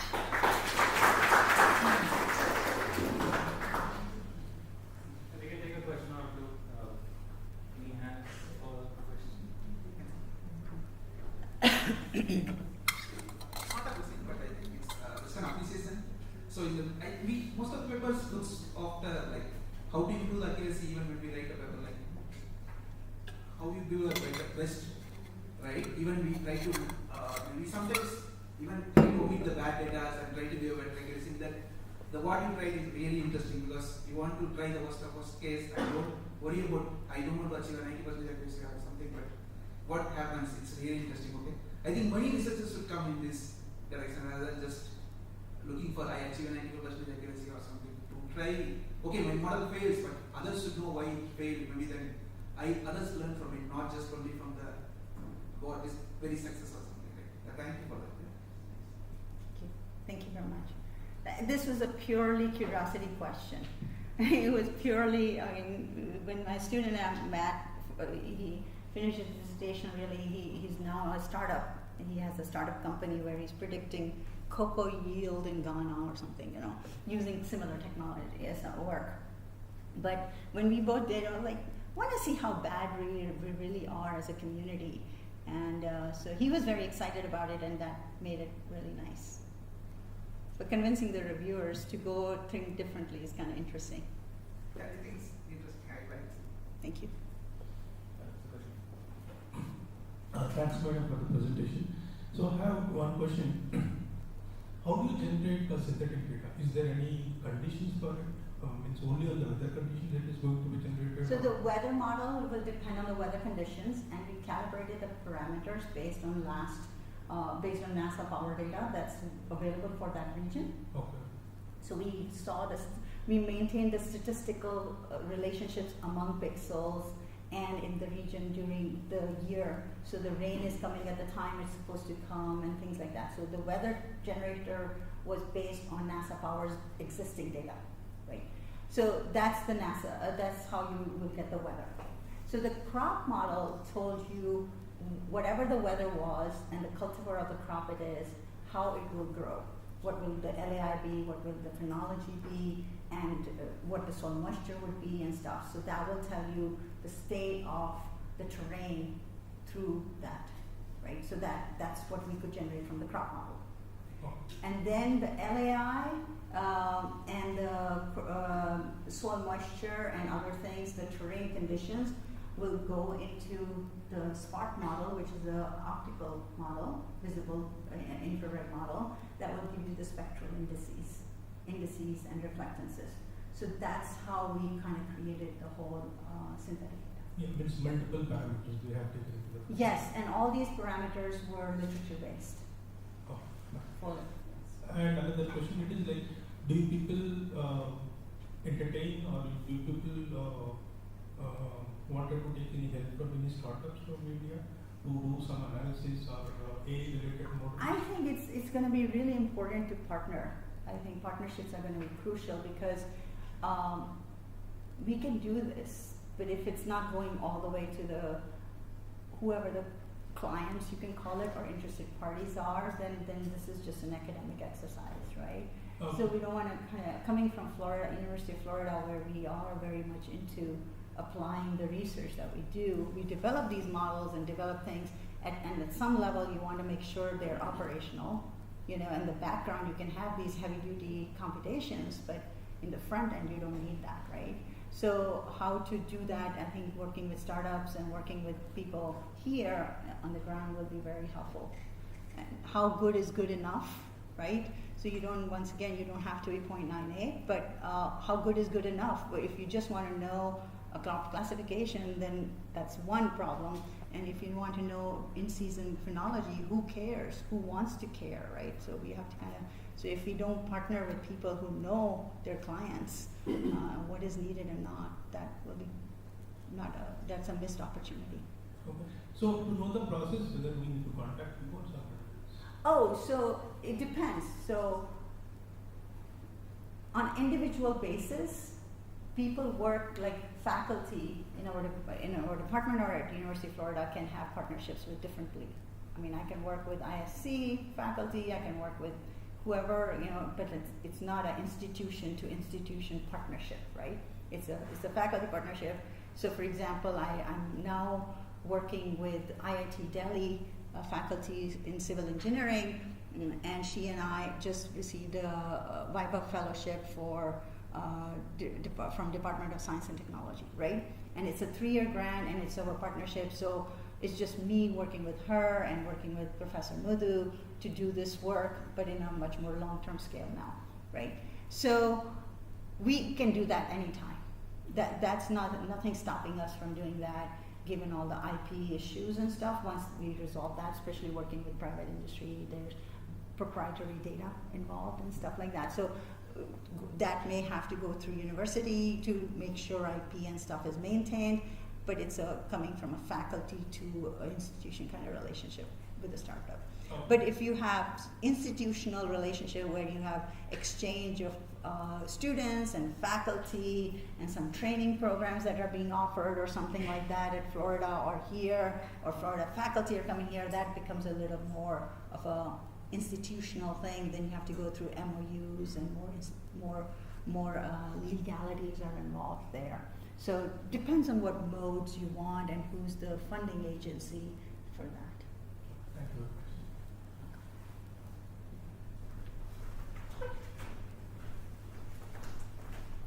Thanks for the wonderful presentation. I have just a small question. The climate variables, the parameters derived from satellite are of a very low resolution, as you said, tons of kilometers. How do you downscale it to the So in this case, we did not use any climate parameters from satellite. We just used NASA power data. And then we used a stochastic weather generator to basically take the stochastic relationships among the variables like solar radiation and stuff from NASA powers data that exists global, and it's since 1980s or something that they have generated. And so then we use those as calibration parameters for the stochastic generator to generate the data. So we did not use any climate data from satellite. Mm-hmm. But just to answer, if you were to do that, then you have, like, precipitation is coming at 10 kilometers. So you have to do downscaling and then do kriging and stuff. So that's a whole new, yes, that's an interesting issue as well in itself, right? Yes, please. Thanks a lot for the presentation. Are there any open source tools or any releases from the work which you have done to generate synthetic data? Yes, so stochastic weather generator, we didn't develop it. Okay. We got it from somewhere. I mean, literature-based review. DSAT was actually developed at University of Florida, and they do trainings all over the world, but you can go to DSAT website and download the data. Download the model. It's a Fortran code. It's a model that is downloadable. Okay, so basically I can download it and use it to generate my own synthetic data. Yes, and then for Spark model is the same thing. We did not create any of these models. We are not crop modelers, and we are not weather generators. So we used whatever is available. Yes, and yes, somebody, I think one of the reviewers said, oh, there are better stochastic weather generators out there that you could have used or something like that. So, so that there's always newer, better stuff to do, and I find that working in ISC, I found that a lot of Indian crops have been validated and calibrated with sticks model has a lot of calibrated, validated crops for Indian crops. So if I were to use it in Indian context, I don't need to use DSET and reinvent the wheel. I would use sticks model that is already calibrated there for turmeric or for if I'm going to use that. So it depends on what you what is the easiest thing to work with. Yes. Thanks. You're welcome. Just one follow-up question from the YouTube. It's related. So is the data is openly available, whatever you have used for it? Yes. Yeah, I mean, yes, NASA Powers is available, Spark Model is downloadable, DSAT is downloadable. So then, yes, that's pretty much the start of the data. I have a question related to if one pixel carry heterogeneous kind of a crop, do you have any plan to consider sub-pixel level classification, like in one pixel, how much percentage of vegetation will be related to crop 1, crop 2, crop 3? Because we have a 200-meter pixel. In India, as you correctly said, it's a bigger 8 crops. Yeah, because if you are considered for the crop type monitoring, medium resolution or even this low resolution may not work perfectly for Exactly. this kind of a speed. Exactly. Do you have any plan to consider sub-pixel classification? Okay, so I would answer that in a way where crop classification is a non-trivial issue, right? We saw that. And it is a whole slew of research area on its own, right? It has its own research area. There are tons of experts and multiple people doing data fusion crop classification. So for this project that we're going to do for NASA, when we have the field, we will say we know everything about the field. And we will try to see how best we can get, and then it will help us also generate uncertainties in the product.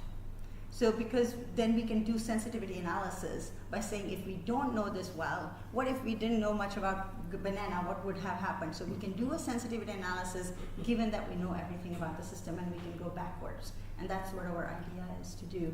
But we are not going to get into crop classification. We will have the data that people can use from us because this is going to be publicly available data. All NASA, ISRO sponsored, this NISAR satellite data and our data will be publicly available.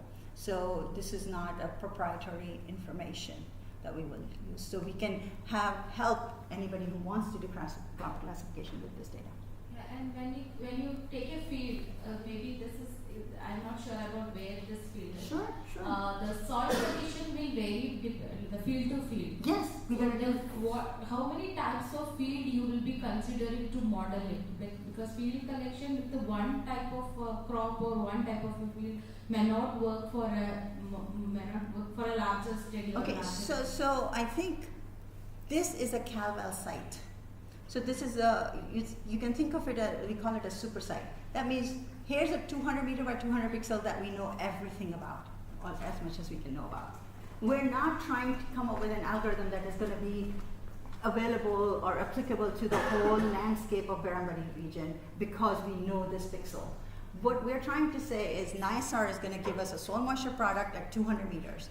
Given that we know everything about pixel, how bad is it? Because it's going to be really bad. This is being recorded. Because of the heterogeneity, right? So it's going to be we are expecting it to be not very good because of that. But in areas like US where it's more homogeneous, we are expecting it to be very good. So that's just an obvious thing. But also it's irrigated in a different way. Not only the crop type and soil type is different, but now you have the management is completely different for banana versus turmeric or whatever. So we're not expecting the first product that comes out of soil moisture there, but then we need to know the uncertainty in that product. How? And because if we can't understand that part in India, then we can't even apply it anywhere, because that's the reality here, and we need to really address it head on. Okay, thank you, Professor. I think a good round of applause for. Thank you very much. I really We'd like to continue the discussion by also having both of our speakers on stage here so that we can ask a little bit more larger framing questions. Dr. Subash, you could like to also join. Just a couple more questions that we can discuss in general about how, let's say, agriculture in general with remote sensing, how is it going, what are the commandments in place, what can we do about it? I mean, if you're comfortable with it. Ma'am, you can take a seat. I really don't want to. It could be an informal sitting your own place. I understand it.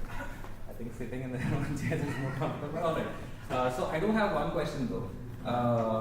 For me, a lot of remote sensing in agriculture is extremely new. It was not something that I do have a background in remote sensing, but both of them together, it just didn't make sense for me because I don't understand microwaves.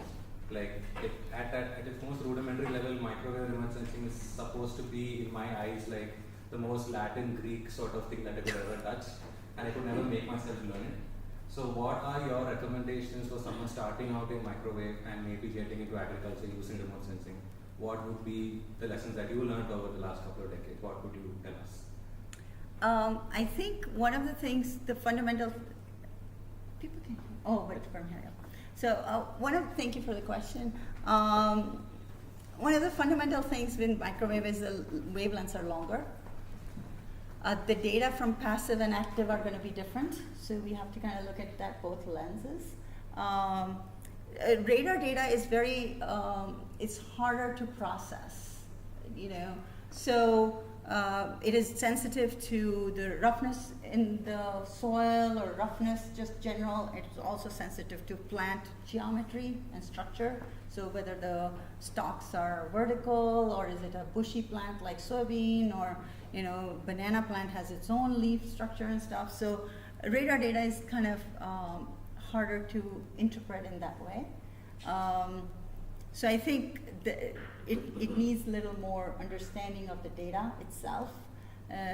But once you start working with it, you'll start seeing the patterns and understanding how much you need to know. So basically go with the need to know basis. How much you need to know, you just know that much. And then over time it just increases. Dr. Subash? Probably ma'am has touched the aspect of the challenging things with the microwave. Probably for someone starting off in this field, I would suggest maybe you can go with the course by Professor Fayez. It's on EO College.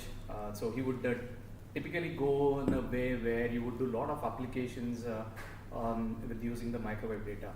So I think learning a lot of things, particularly on the data sets and trying to understand the physics of it, probably would not be the right direction. I would suggest people entering into this field. It's also similar to how you want to start off on the AI side. You just start off on the applications side of things. That's when you start understanding things as you go along. Maybe that is an advice probably I would give in this field. That reminds me, there's another course that I showed it to my students. In IIT Bombay, there's professor in civil engineering, Dr. Indu J, and she has done an excellent course called Microwave Remote Sensing in Hydrology. And while not focusing on only agriculture, but that's one component of it. And she starts from the basic electromagnetics. It's a 12-weekish course. I mean, it's all online and you can do it at your own pace. But she has downloadable data sets, Python codes that you can actually use to process the radar data. She's focusing a lot on interferometry and radar terminology, which I couldn't get into my course this time. But I think I highly recommend that course, and it's downloadable from NPTEL, right? And she's an excellent. I've gone through all the lectures that she taught before I taught my course, so that I make sure that we're complementary. And I really enjoyed listening to her, so I highly recommend that. And if somebody needs a URL for that, I have it on my computer. Yeah, you can find it on NPTEL. And Indu is also from IIIT Bangalore. Yeah, exactly. And she was a Nagesha's student. Yeah, exactly. Absolutely. All right, just to add on to what Dr. Subash was also saying, quoting with artificial intelligence in today's age, what are the major changes that you see, or what you saw at least 10 years back, that was really not possible back then using microwave remote sensing for agriculture? You thought maybe it might happen soon, like how Steven Spielberg had thought about his Star Wars movies happening maybe sometime later or sometime before. Did you have any plans of saying that, okay, technology advancements are yet to happen and we'll pause on our research for now, maybe sometime later it might happen. So do you think there is an advancement that we saw 10 years ago that happened today which you might have not thought of, maybe something of that kind? Tough one. No, probably when I was working in my PhD days, haven't thought about the biomass is one of the areas where, particularly even the pre NISAR mission which ma'am was talking about. So it is even with just the signal one C-band data, what it could offer. So that was something even without the LIDAR data also. So what it could offer is one of the things I feel is something that I'm actually seeing it now happening. And yeah, NISAR has been there with quite some time now. So I still see, based on the feedback and whatever I've heard even from some of my juniors as well, we're still not crossing the bar of 100 mg per hectare with regards to the biomass. Yeah, I think we still have to wait on what it will offer with regards to the biomass. And soil moisture, yeah, so yeah, it's an interesting area with regards to soil moisture. So I think with what I have to say, particularly for the Indian context, whether it will really solve the soil moisture case is something everyone is interested to see, because soil moisture, people have been trying with the RISE-AT mission, the Sentinel one, everyone have tried all the options, merging the passive and the active data sets and trying to get it. That's how Satyuk, the company, was actually built on. So all these things we have seen. So still I haven't seen the case where the wow movement in the agriculture, specifically with regards to the remote sensing side. Good question. So there are several areas where we have seen improvement over the last, and that we could not do 10 years ago that we'd be able to do. Number one is high performance computing. So with that, if we were, the development of three-dimensional electromagnetic models, for example, we used to do a lot of empirical work with that because we used to decrease the dimensionality of the scattering components, and we can do only first order scattering because of the computational limitations. So now we were able to do that with high performance computing because we can do three-dimensional models and stuff like that. So I think that really improves our understanding of the biophysics from a microwave perspective. So that's one major thing that I think is a major accomplishment in advancement in technology. Advancement in technology is going to continue to reduce or provide finer and finer resolution data. Multiple satellites are going to start giving you higher temporal resolution because you can merge things in constellations of LEO orbits and stuff, and that's the technological advancement that has happened over time. In AI stuff, about 10 years ago is when we thought, oh, we can use models we never thought about it as synthetic data or physics-guided machine learning or all the verbiage at that time, but 10, 15 years ago, we thought about, wait a minute, if we can do data fusion with data, why should we do only data? We cannot. Model is also providing data for us, information, and that's backing of all the agronomy field. The whole field has been doing that, so we should use that information, right? So this started about 10, 15 years ago in our group, just the thinking of it without calling it physics-guided machine learning. So I think we weren't able to do it then, and because of computational advances and AI, LSTM models, and these models are changing every 2 months now. You have new models coming up, reinforcement learning, and this learning and that learning. So I think they're going to continue to help us merge data better and better. Thank you. I think just also to add another section to that, how do you think policymakers identify this? There's a lot of money being pumped into AI, a lot of money being pumped into satellites, into research. Where do we see them being satisfied? Because in the end, they are the ones who make the decisions that affects all of us. Policymakers need to be sort of convinced on how ma'am was saying, that you need to sort of convince them at every stage, not only on the positive effects of research, but also trying to make them understand that a negative outcome is a research outcome in itself. So have you faced any difficulties in your project so far where trying to convince the, I wouldn't say higher ups, but themselves on this has potential implications, and either using, let's say, Dr. Subash's explanation on DSS, things like that. So where are the limitations that would you see for the foreseeable future of the projects that you're sort of part of? So at least in the Indian context that I see, particularly in the satellite space, so you have InSpace, which is actually trying to connect the startups with both the industry, the private players, and also with the government. So this has just started maybe a year ago or so, and they've already done this sort of the sessions, one where some of the startups from Bangalore also have presented the cases to solve the specific use cases. For example, in Assam, it happened in Jan or February this year, and there's one more which is going to happen in Kerala. So I think now the connect from the startups to the government, that has already started. So I think once we start seeing the results coming in, and maybe again we would be typically going through the pilot route. So once they see the solutions actually solving the use cases, I think the adoption will automatically take over. In a US context, the major roadblock is essentially intellectual property and privacy of the data. So a lot of the farm level data is proprietary information. So when startups are working with farmers, they have a very good firewall, so to speak, between user 1 and user 2 and user 3.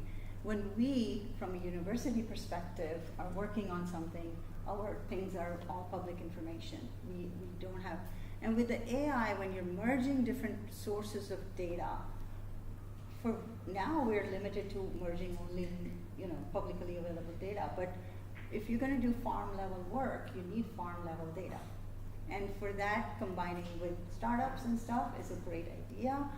But in US, the roadblock has been who owns intellectual property. If you use farmers' data into an AI algorithm, even though, this is also a conversation in other fields like health fields too, but it's also very much, I don't see that conversation a lot in India context with farm level data being proprietary and all that information. But in US context, it's really a big deal. And we're right now worrying about who owns the data, what is a data security policy, data sharing policy, and to do any farm level work.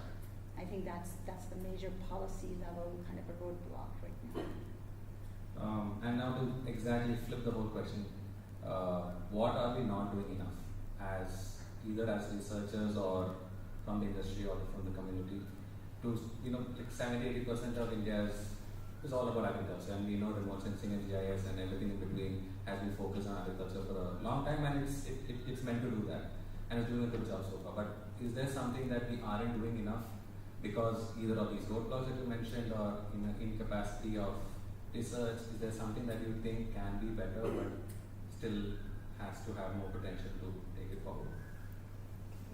I'm sorry, these questions might seem... No, I think, that's fine.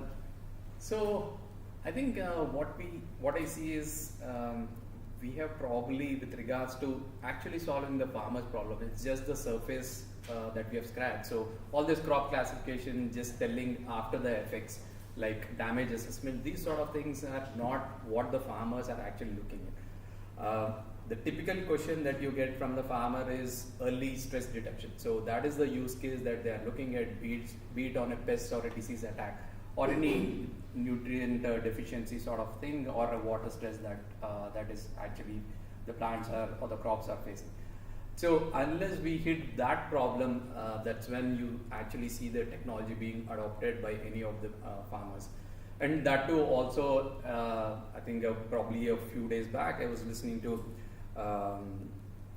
Nitin Gadkari also telling, so this has to be probably the inference cost has to be as low as 1 rupee for giving this sort of an advisory. So unless we match the technology with the pricing that the farmer is able to pay, that's when we see that this being adopted. So a long way to go, even with AI coming in, the data sets that are there, still solving the primary use case for the farmers for this adoption. I think it probably take another 2 to 3 years at least to get starting on this advisory, particularly on the major issue. So from a Indian perspective that I have been able to gather for over the short 4 months, a lot of stuff that was happening 10 years ago was very traditional kind of thing. And the technology into agriculture just picked up over the last 10, 15 years. And with AI and stuff, it has really picked up. One of the things that is very great to see is a lot of the interdisciplinary teams being formed between sectors and across sectors. And we visited a lot of, UF delegation was here, from IFES was here in India, end of January, and then I was participant in that, and we met with ministers of agriculture, ICAR, and all that stuff, and it was really good to see they have a AI initiative in agriculture. They have a Center for Excellence that I didn't know existed, and I'm very, very encouraged by that, and I think that's what we need is people kind of working together, because bringing perspective to really solve these complex problems, because some people are really doing data science and stuff, but then talking to robotics to do those kind of things, and computer vision, early detection, all of that has to be kind of worked together. And so I think it's encouraging that that's happening, and maybe that's what needs to continue to happen at a fast pace. I think that's positive news and a good way to sort of also end the panel from my side, but it is open for us, for the rest of us to sort of ask. But we'll try to keep it a little bit more overarching in terms of the theme. Let's talk about the wider problems or the wider solutions, if you like to stay on the process side of remote sensing in agriculture. But of course, you are free to ask after the discussion also. Like, I'm an agriculturist, and as an agriculturist, what use cases are there for this data model, and so, like, how would it affect me, or what could I do with any of these models? Okay. As from an agricultural perspective, agriculturist, agronomist perspective. As a farmer, so basically as an agriculturist, how could I use this data, and what use cases are there for this data? So is it in general the remote sensing data that you're talking about? True. So I think so there are a lot of companies which are probably into the B2C case where they provide advisory from remote sensing, be it on the irrigation advisory that they provide. They also provide you on a pest and disease advisory, which is mostly coming with, I would say, a combination of data sets, maybe remote sensing data, and also with the photographs that are taken from your phone as well. So they do provide that sort of an advisory. Some also give you an yield estimate on what is the acreage, what is the yield that is expected, maybe a month in advance that is there. So these are primarily the use cases that you could do with the remote sensing, but with a lot of other data sets which are actually complementing, be it coming from the IoT sensors or the farmer himself providing some more details on the management practices. So there are organizations which provide this? Yeah, so there are companies which do this, and they also have their apps on the Play Store as well. So you could check them out and see which one is actually providing you the right advisory for your specific crops. Any directions or you could look at one of the popular ones is Plantix. Yeah. You could also, I think we have few folks from Satyuk, probably you can try Satyuk as well. SAT to Farm, it's called SAT to Farm. SAT to Farm. SAT, S-A-T, numerical number 2 and FAR. Yeah. Yeah, I like that. Yeah, sorry. The first one you mentioned was? Plantix. Plantix. There are many. Yeah. So there are many companies like this. So it's again, it's like as you have seen, there is a lot of data. Yeah. So as farmers, we are not exposed to any of that. Yeah. So it's like try it out for the free trial period. If you're happy, then that's when you subscribe for things. Yeah. Just to follow up on like, what farmers can do, right? Currently, most of the farmers is not incentivized monetarily to use any technology from any of the startups we have, right? Because if you take India, a paddy farmer can earn like a margin of maybe 10% or 20% of his crop.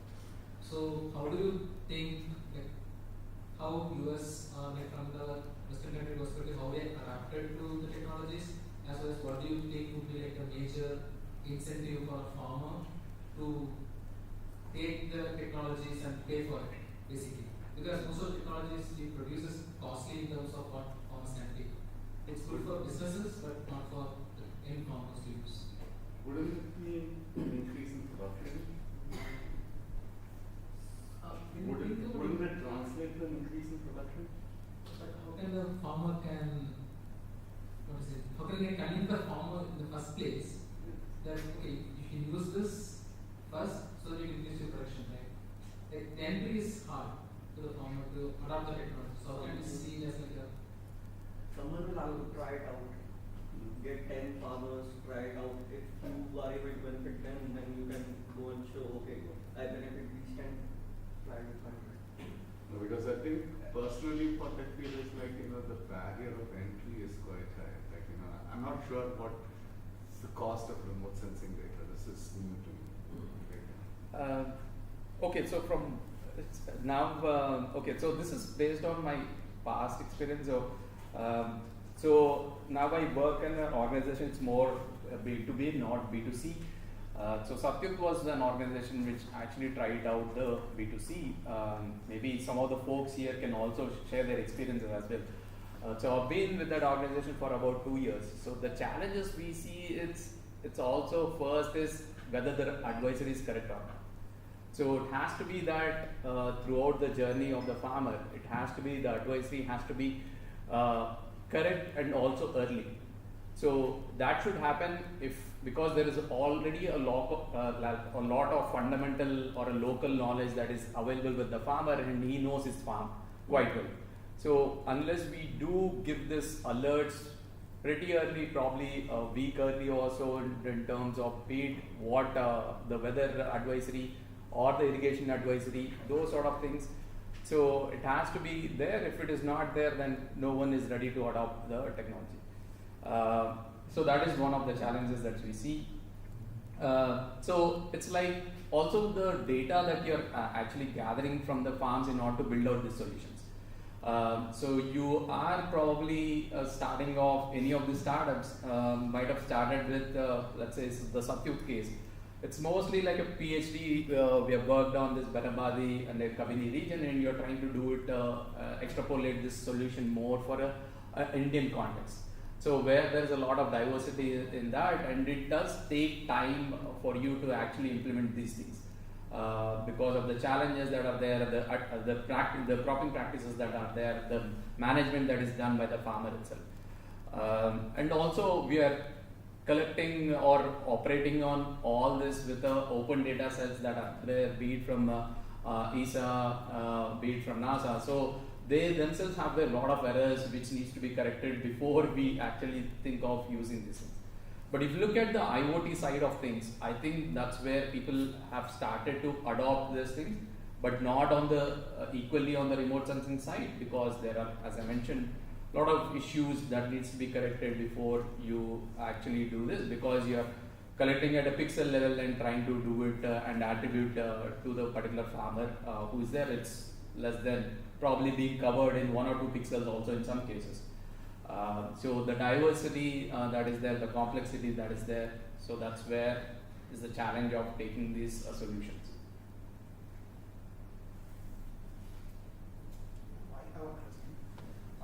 So yeah, probably Yaku, you can also share on the previous one on the start to farm. What are some of the challenges? Maybe 1 or 2. Maybe I can tell you personally. Okay, I was working in something. We can talk personally. Yeah, Because sure. the stage is Okay. guys. I don't want to. Oh, no, so I thought it would be a foreign. Yeah, I was working in circuit for 6 years. So yeah, so people, yeah.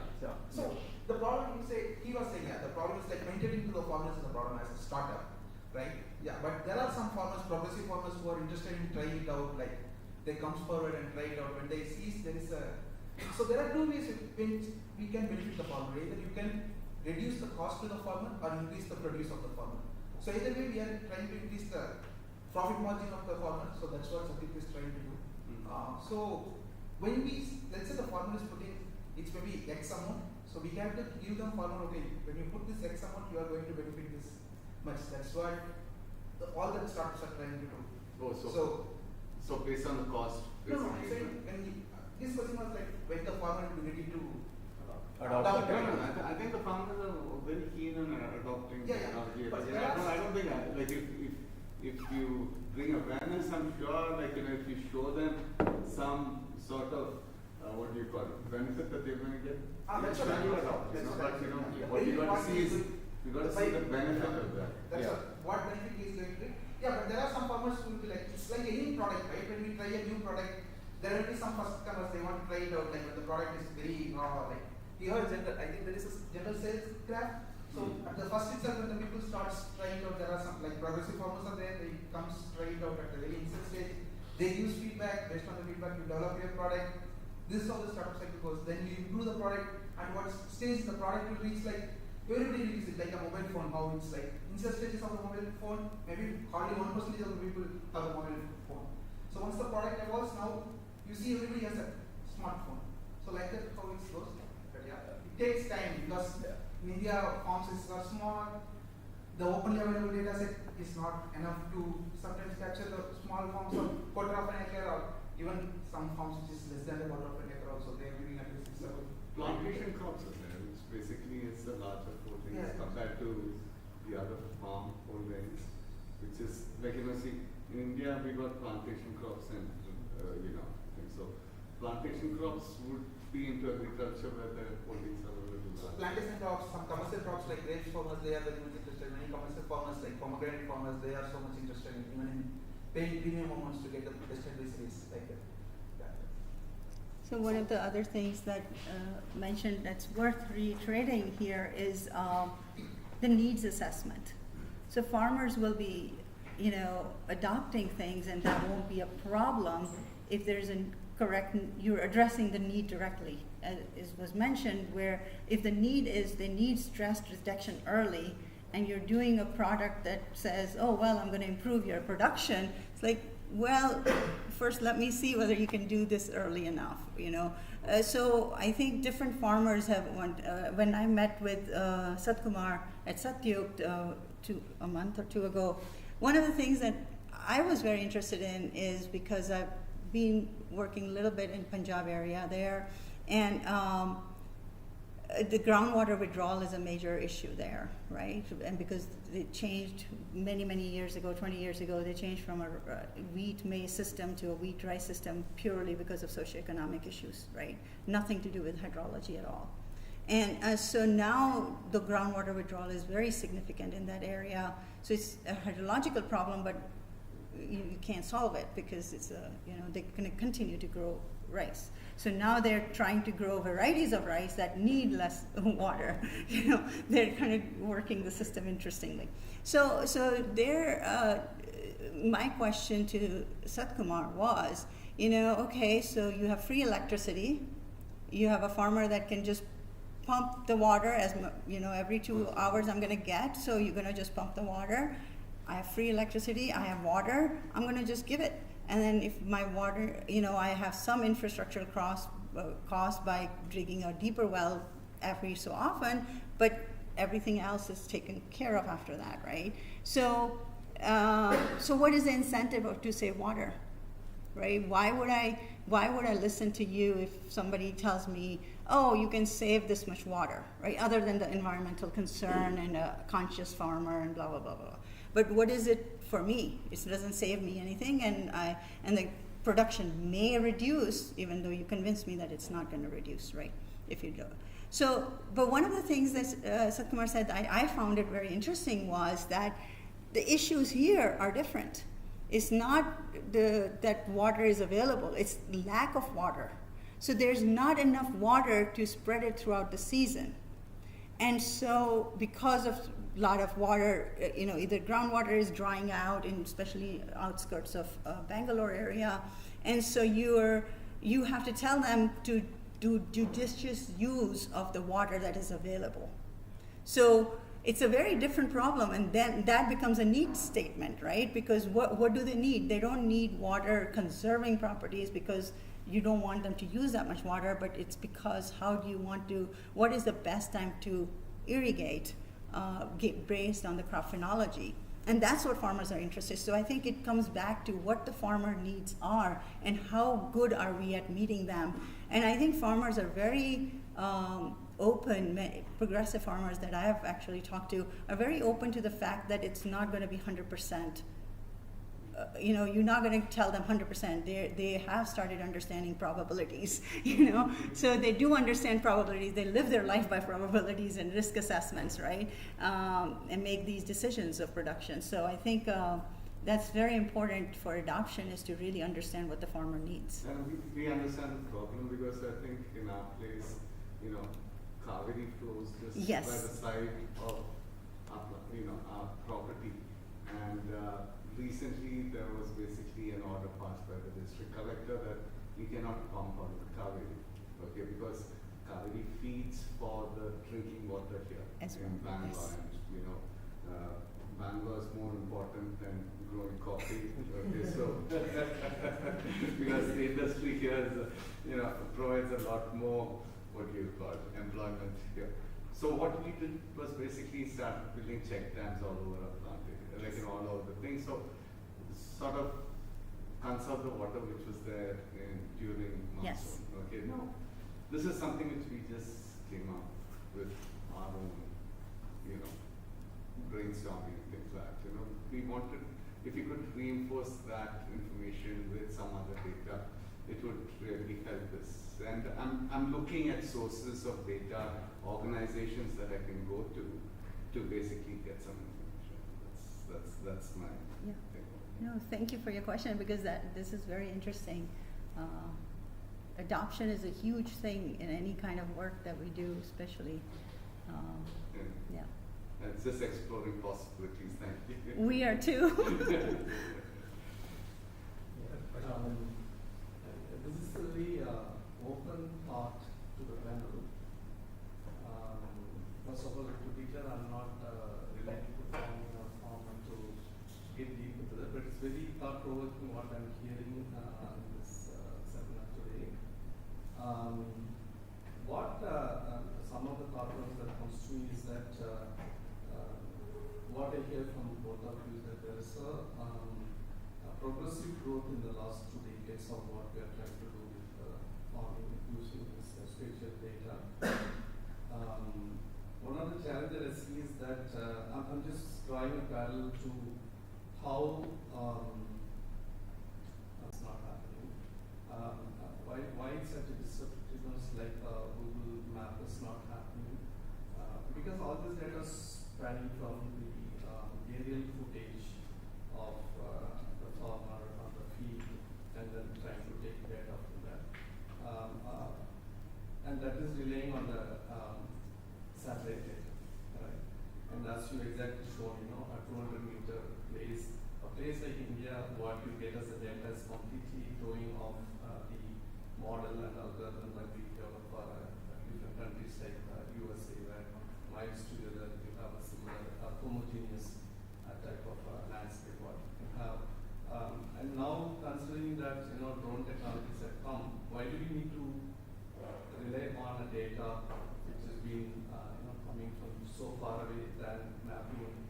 That's why I'm just trying a parallel to Google Map, where they just put people with a camera on the head and then drive through the streets and capture the whole street, map it, put it here, and then there's a single player who's giving such a vast knowledge about the terrestrial data here.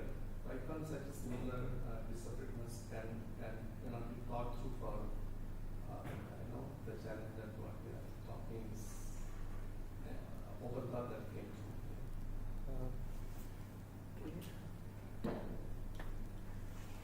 Okay, so try to use the same analogy, trying to put it the Google Maps thing that you talked about. So I think if you try to look at things like that, so let's look at Google Maps has been probably from destination A to destination B is one of the things, let's say, it's solving for you, navigating from one point to another point. And probably if you also look at the satellite view as well, you're trying to see what are the things that are there on the ground. So what is the landscape like and all.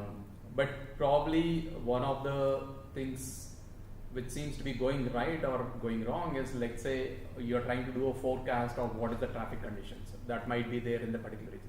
So it's always not that it's 100% correct, right? So it's probably at a 60-70% based on the data that is coming in from that particular location. So from what source is it? From your mobile, they're actually gathering the information and then they're doing a forecast on what it might look like. So some of the and now jumping on to this side of things, so some of the fundamental problems that are there, like the basic ones, we have touched upon with the remote sensing side as well. So people have tried to solve that, and they have been having good results in that with regards to the, let's say you combine all the EO industry touching upon the high res, everything, then the multispectral, hyperspectral, and also bringing in the SAR there. So with all that together, we are able to solve the basic things, like let's equating it to the navigation thing, and also those things we are able to solve. But people are actually looking at things like what is the weather that is there, the pests and disease which I talked about, so more of an early stress detection. So these are like probably trying to equate it to the what is the traffic forecast in a particular region. So we are probably 60-70 there, or maybe in some cases we are way off as well. So that is the problem that needs to be still looked at. So I think with the evolution of AI and a lot of data sets that are actually coming in, so where I see or hopeful is in the next 5 years also we'll be touching that or crossing the 75%, 80% barrier, and then people start adopting this technology. So that's how I see that. So one of the things, major differences between Google Maps and doing this for agriculture is stakes are really low. So if you go into traffic patterns and you end up and they say traffic is going to be low and it's high, you don't stop using the app because there's nothing too wrong with that in your mind. You're like, okay, well, Google was wrong, but I'll keep using it. Stakes are so low. But if we get the bollworm prediction wrong and farmer loses 50% of their field, stakes are really high. So adoption rate is going to be low for something when stakes are really high. This is just a given, right? Market-driven given. So, Google told me it'll take me anywhere from 50 minutes to hour and 50 minutes to get here. Mm-hmm. Did I follow Google? Yes. I was following Google all the way when I was coming here with the mind like 50 to 150, and if you give that to a farmer, they'll just look at you and laugh, right? And they will not adopt your technology. So I think it depends on the stakes, how high the stakes are for a farmer. Can I just clarify my question is the base data feed what we are looking at, can that be looking at some discipliners like what Google had followed? So that there is some technical challenges could be, but I'm just saying that instead of living on a satellite image, how easy or difficult it would be to just map the whole terrain through a drone image? Yes. So I think that was a good question. Neither of us answered that. So anyway, so I'm a big proponent of use whatever you have. So I'm not going to say use drone, don't use satellite. Use satellite, don't use drone. Do whatever you can get, and because everything makes it better, right? So not necessarily kitchen sink the whole way, but so issues with drone is that you can't get time series in a regular way. It's going to be cost prohibitive, right? So you have to limit your image taking and stuff. But drones can be really, really useful for classification, for early detection, training data sets, right? So use them for that while you use satellite as a baseline. So I think merging different data sets and models has been my philosophy for the past 3 decades that I've been working on this, is use what you have, because every little piece independently is giving you different information. I have another question. It's like you know, because say take for example, we are looking at water stress. So from the canopy itself, would we be able to detect water stress Yes. without getting into the plant level? That's Yes, possible. that's definitely possible. And then now you can get to soil moisture, then you know the plant stress is going to happen, because there are products out there that can relate the soil moisture to root zone soil moisture availability, and then it can tell you agricultural water stress also. No, so even if the canopy cover is like you say 100%, we can get soil moisture. Yes, that's what microwave can do. Oh, I see. Up to fully grown corn, we can do that, like a field corn about this high. We can get to the soil moisture. No, we're talking about big trees. They're working on that, and NISAR will like hopefully. I'm talking about like forest cover. Yeah, so that yes. Like, so coffee plantations, shade grown coffee plantations. What you have is you have trees all over the plantation. And then you have understory. Under the trees, you have the coffee bushes. Yes, yes. Now the trees are totally covered, and they have you could say 100% canopy there. You can't see the coffee plants through the canopy. So what people have done so far is, they're not products out there, but from a research perspective, what they've done multi frequency analysis, where you have shorter wavelengths that are going to go top, and then you have longer wavelengths that are going to go deeper, and then you have longer wavelengths, hopefully with NISAR, it'll go further deep. Right, so you have Sentinel and RISAT-2 that are going to go maybe top of the canopy, not skin. Optical will go to the top, and then a little bit above the crown, and then the NISAR is going to go all the way to, hopefully, to the soil, and that's part of the research that we're working. Not we, but in general, the community is working on. Oh, I see. Yeah, so.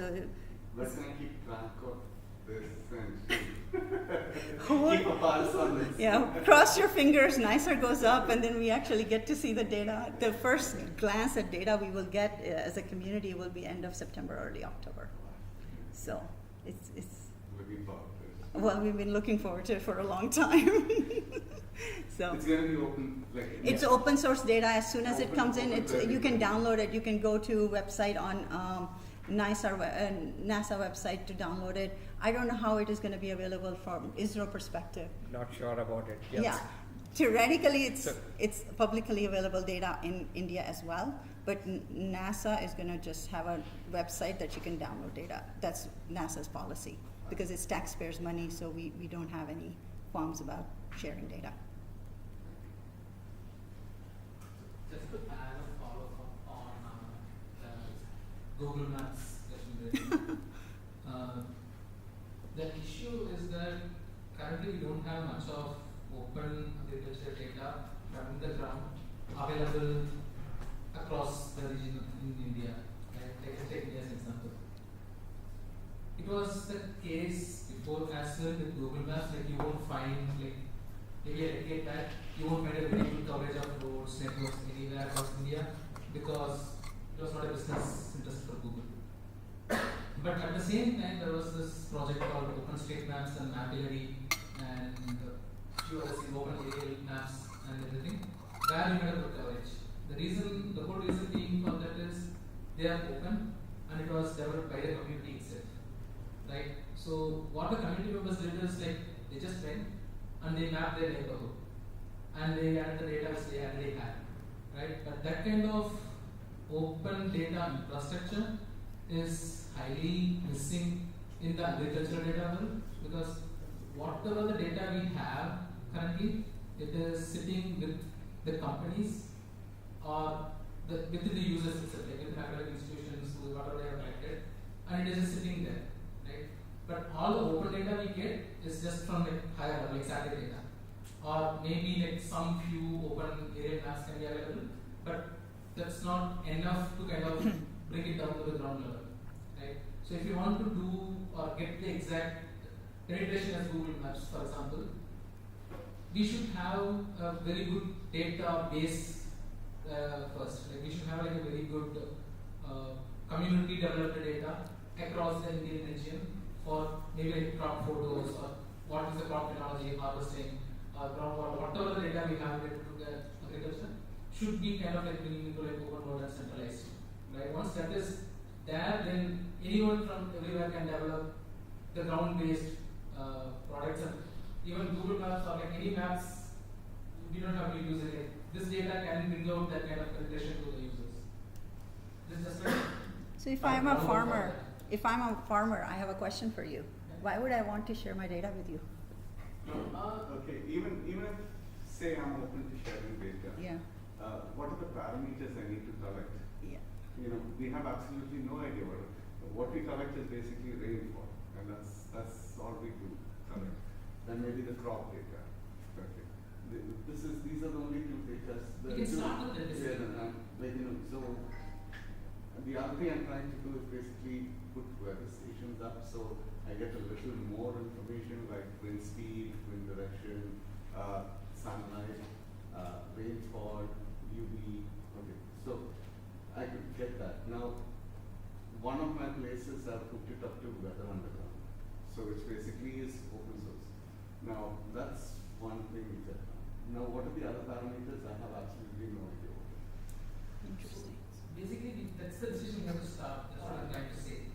Because we don't have the ground level discussions or like ground level centralization of data, like open, not with like some entity, but openly available for everyone. We don't have the kind of discussions going on right now. Like all the open data community, whatever we follow is basically coming from the perspective of already available data, not for like unavailable data. No one is thinking about like, okay, these data are not available in the first place, right? So once we start a discussion or like a chapter regarding that, then we can decide like, okay, if you have this data, provide this, and if you are okay with sharing to the world, share it. Okay, so I would take it in two things. One is probably the return on investment. So the return on investment is the data that I'm actually sharing as a farmer. So what is the benefits that I'm actually going to get? So on the Google Maps side, so you're not looking on any return of investment in those cases. But here the farmer is definitely going to ask for the return on investment that for the data is actually sharing. That is one side. And there is a lot of data that is actually collected at a state level and at a central level. So you have it's the same data at the same location, but the data that is collected by the center is different from the data that is collected by the state. So now here the challenge is like anything of these data sets are not going to be kept in the open, because between the state and the central government itself, you have conflicts on whether if you're doing it at damage assessment. So the state probably would report it on a higher side and the center is reporting on a lower side. So after all this, they let's say you have two independent reports that are done. Even in those cases, no one shares where this data was actually collected from.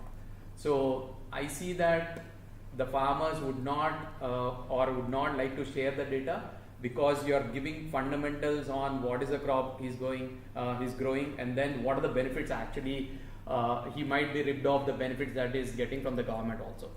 So the moment you start seeing things and only the necessary beneficiaries are getting the benefits from all the schemes that are being put up, so he fears that all these things, there is some satellite or someone actually overlooking on my area on a regular basis, and the benefits that are being provided to me might be stopped. So one thing is basically policy, right? Okay, there is this trend to push policy towards more conservative, being conservative, environmentally conservative, and things like that. And now that's in stark contrast to production. Okay, now we are pushing to have more tree cover.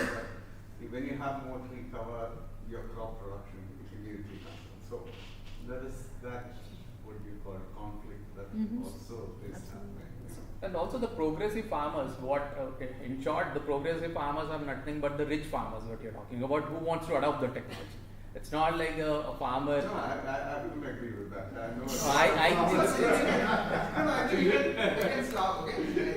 Yeah, you can continue the discussion afterwards. You can go to the next question. I think one last he has waiting for, and I have one question. So just to let you know, I am not a scientist. I am not a PhD. I am an engineer. I don't know about microwave and all. What question is, can we look at pipes or irrigation plants which are under soil from these things? Can you So repeat the it's question? below sir? the surface. If Yeah. there are pipelines. Oh, Basically, pipelines. Yeah, for example, if I want to figure out the irrigation map Yes. of state, Yes. I'm pretty sure it's not available easily, especially in a country like So India. if you have pipes, what kind? You have plastic pipes, typically. I'm not sure what kind of, but I think there are plastic pipes. Well, that's important to know because if they're metal pipes, yes, you can identify. But if they're plastic pipes, they're going to be completely transparent unless they're filled with water. But if they're filled with water at certain times of day, then I can identify it. If you get data at that time of day when it is filled with water, yes. Also, what type See, of the use case is Yeah. not there, but there are And some ho- use cases in urban water directions are going And what on kind of in plant is on top? Yeah. This Yeah. is- Yeah. this is- But in general, Yeah. yes. Those kind of use cases are already there. Yeah, I was thinking more from the perspective of irrigation plants. What is the You want to shoot down It's everything. What is going to say is again a question. For But example, again we can we can keep discussion after the Keep discussing. Yeah. One last question, okay? It's like more related to the idea question from the microwave. Can you give some resources or materials? Any of you can. Both of you have done hyperspectral. So I think even we have from the remote sensing guys, we have a lot of experience with optical and very less experience with microwave because very recently the microwave data is openly available. Again, hyperspectral, I think it's much lesser than that. So what is the advice for somebody, remote sensing engineers, if they want to learn about hyperspectral, what are the resources available, what are the data available openly? Any of you can explain? Yeah, with regards to data sets, I think I've shown some of them which are already openly available, be it from Everest NG, the best quality data that you could get. So it's at a very high SNR, probably over 400 and all. You can also look at the emit data. So I've given you resources on how to actually fetch the data. Could look at that data set and do that. And also, by the way, for all these data sets that are there are already GitHub portals wherein repositories that are there where they lead you on a step-by-step exercise on how to access this data, then how to process this data, and probably given examples on for a specific use case how to use this data sets also. That's on the hyperspectral side. If you're also want to see what is being provided, you can also look at the commercial companies. Be it pixel data, we provide all the tech demonstrated data that is there. So it's available on Aurora. So you could download this data set and look at the quality of the data that is there. What are the bands that are being offered and what use case you want to do on that. So that could be ways of looking at getting the data set. I'm not sure on if at all if there are any courses specifically on the hyperspectral side. So when I started, it's just learning on the job that I've done for the hyperspectral side. I haven't gone through, but you have good books by Thinkable, who has been a prominent figure in this. So there are 2 to 3 volumes of his books, so you could get through an understanding of what this data will offer. On the micro side, I think we have touched upon the courses. Yeah, ma'am has covered, and I also have given you the Professor Mayer's one. So that's one course which I often go through in case there's still confusions on the data set. Thank you so much. I think this has been an exceptional and productive session that we've had so far. A big round of applause for both of us.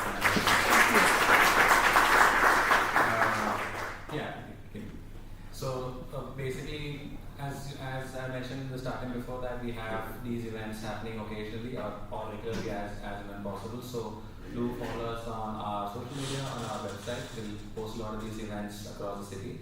Huge thanks for IIITB and Professor Jack for having us here again and again and again. Every time we ask, she's always welcoming us over here. We are very, very happy to be here all the time. Before we all break, a quick group photo, and then you're free to discuss this because we're officially closing today's session now. Thank you so much. Anybody wants to host us next time? Sorry?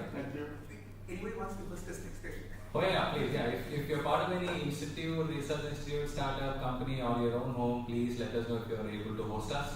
We'll be more than happy to come all the way there and teach you or do a workshop on remote sensing, GIS, spatial stuff. That will be fun. So if you have any leads, if you'd like to host us, let us know. Thank you so much. A group photo, so if all of us could just assemble.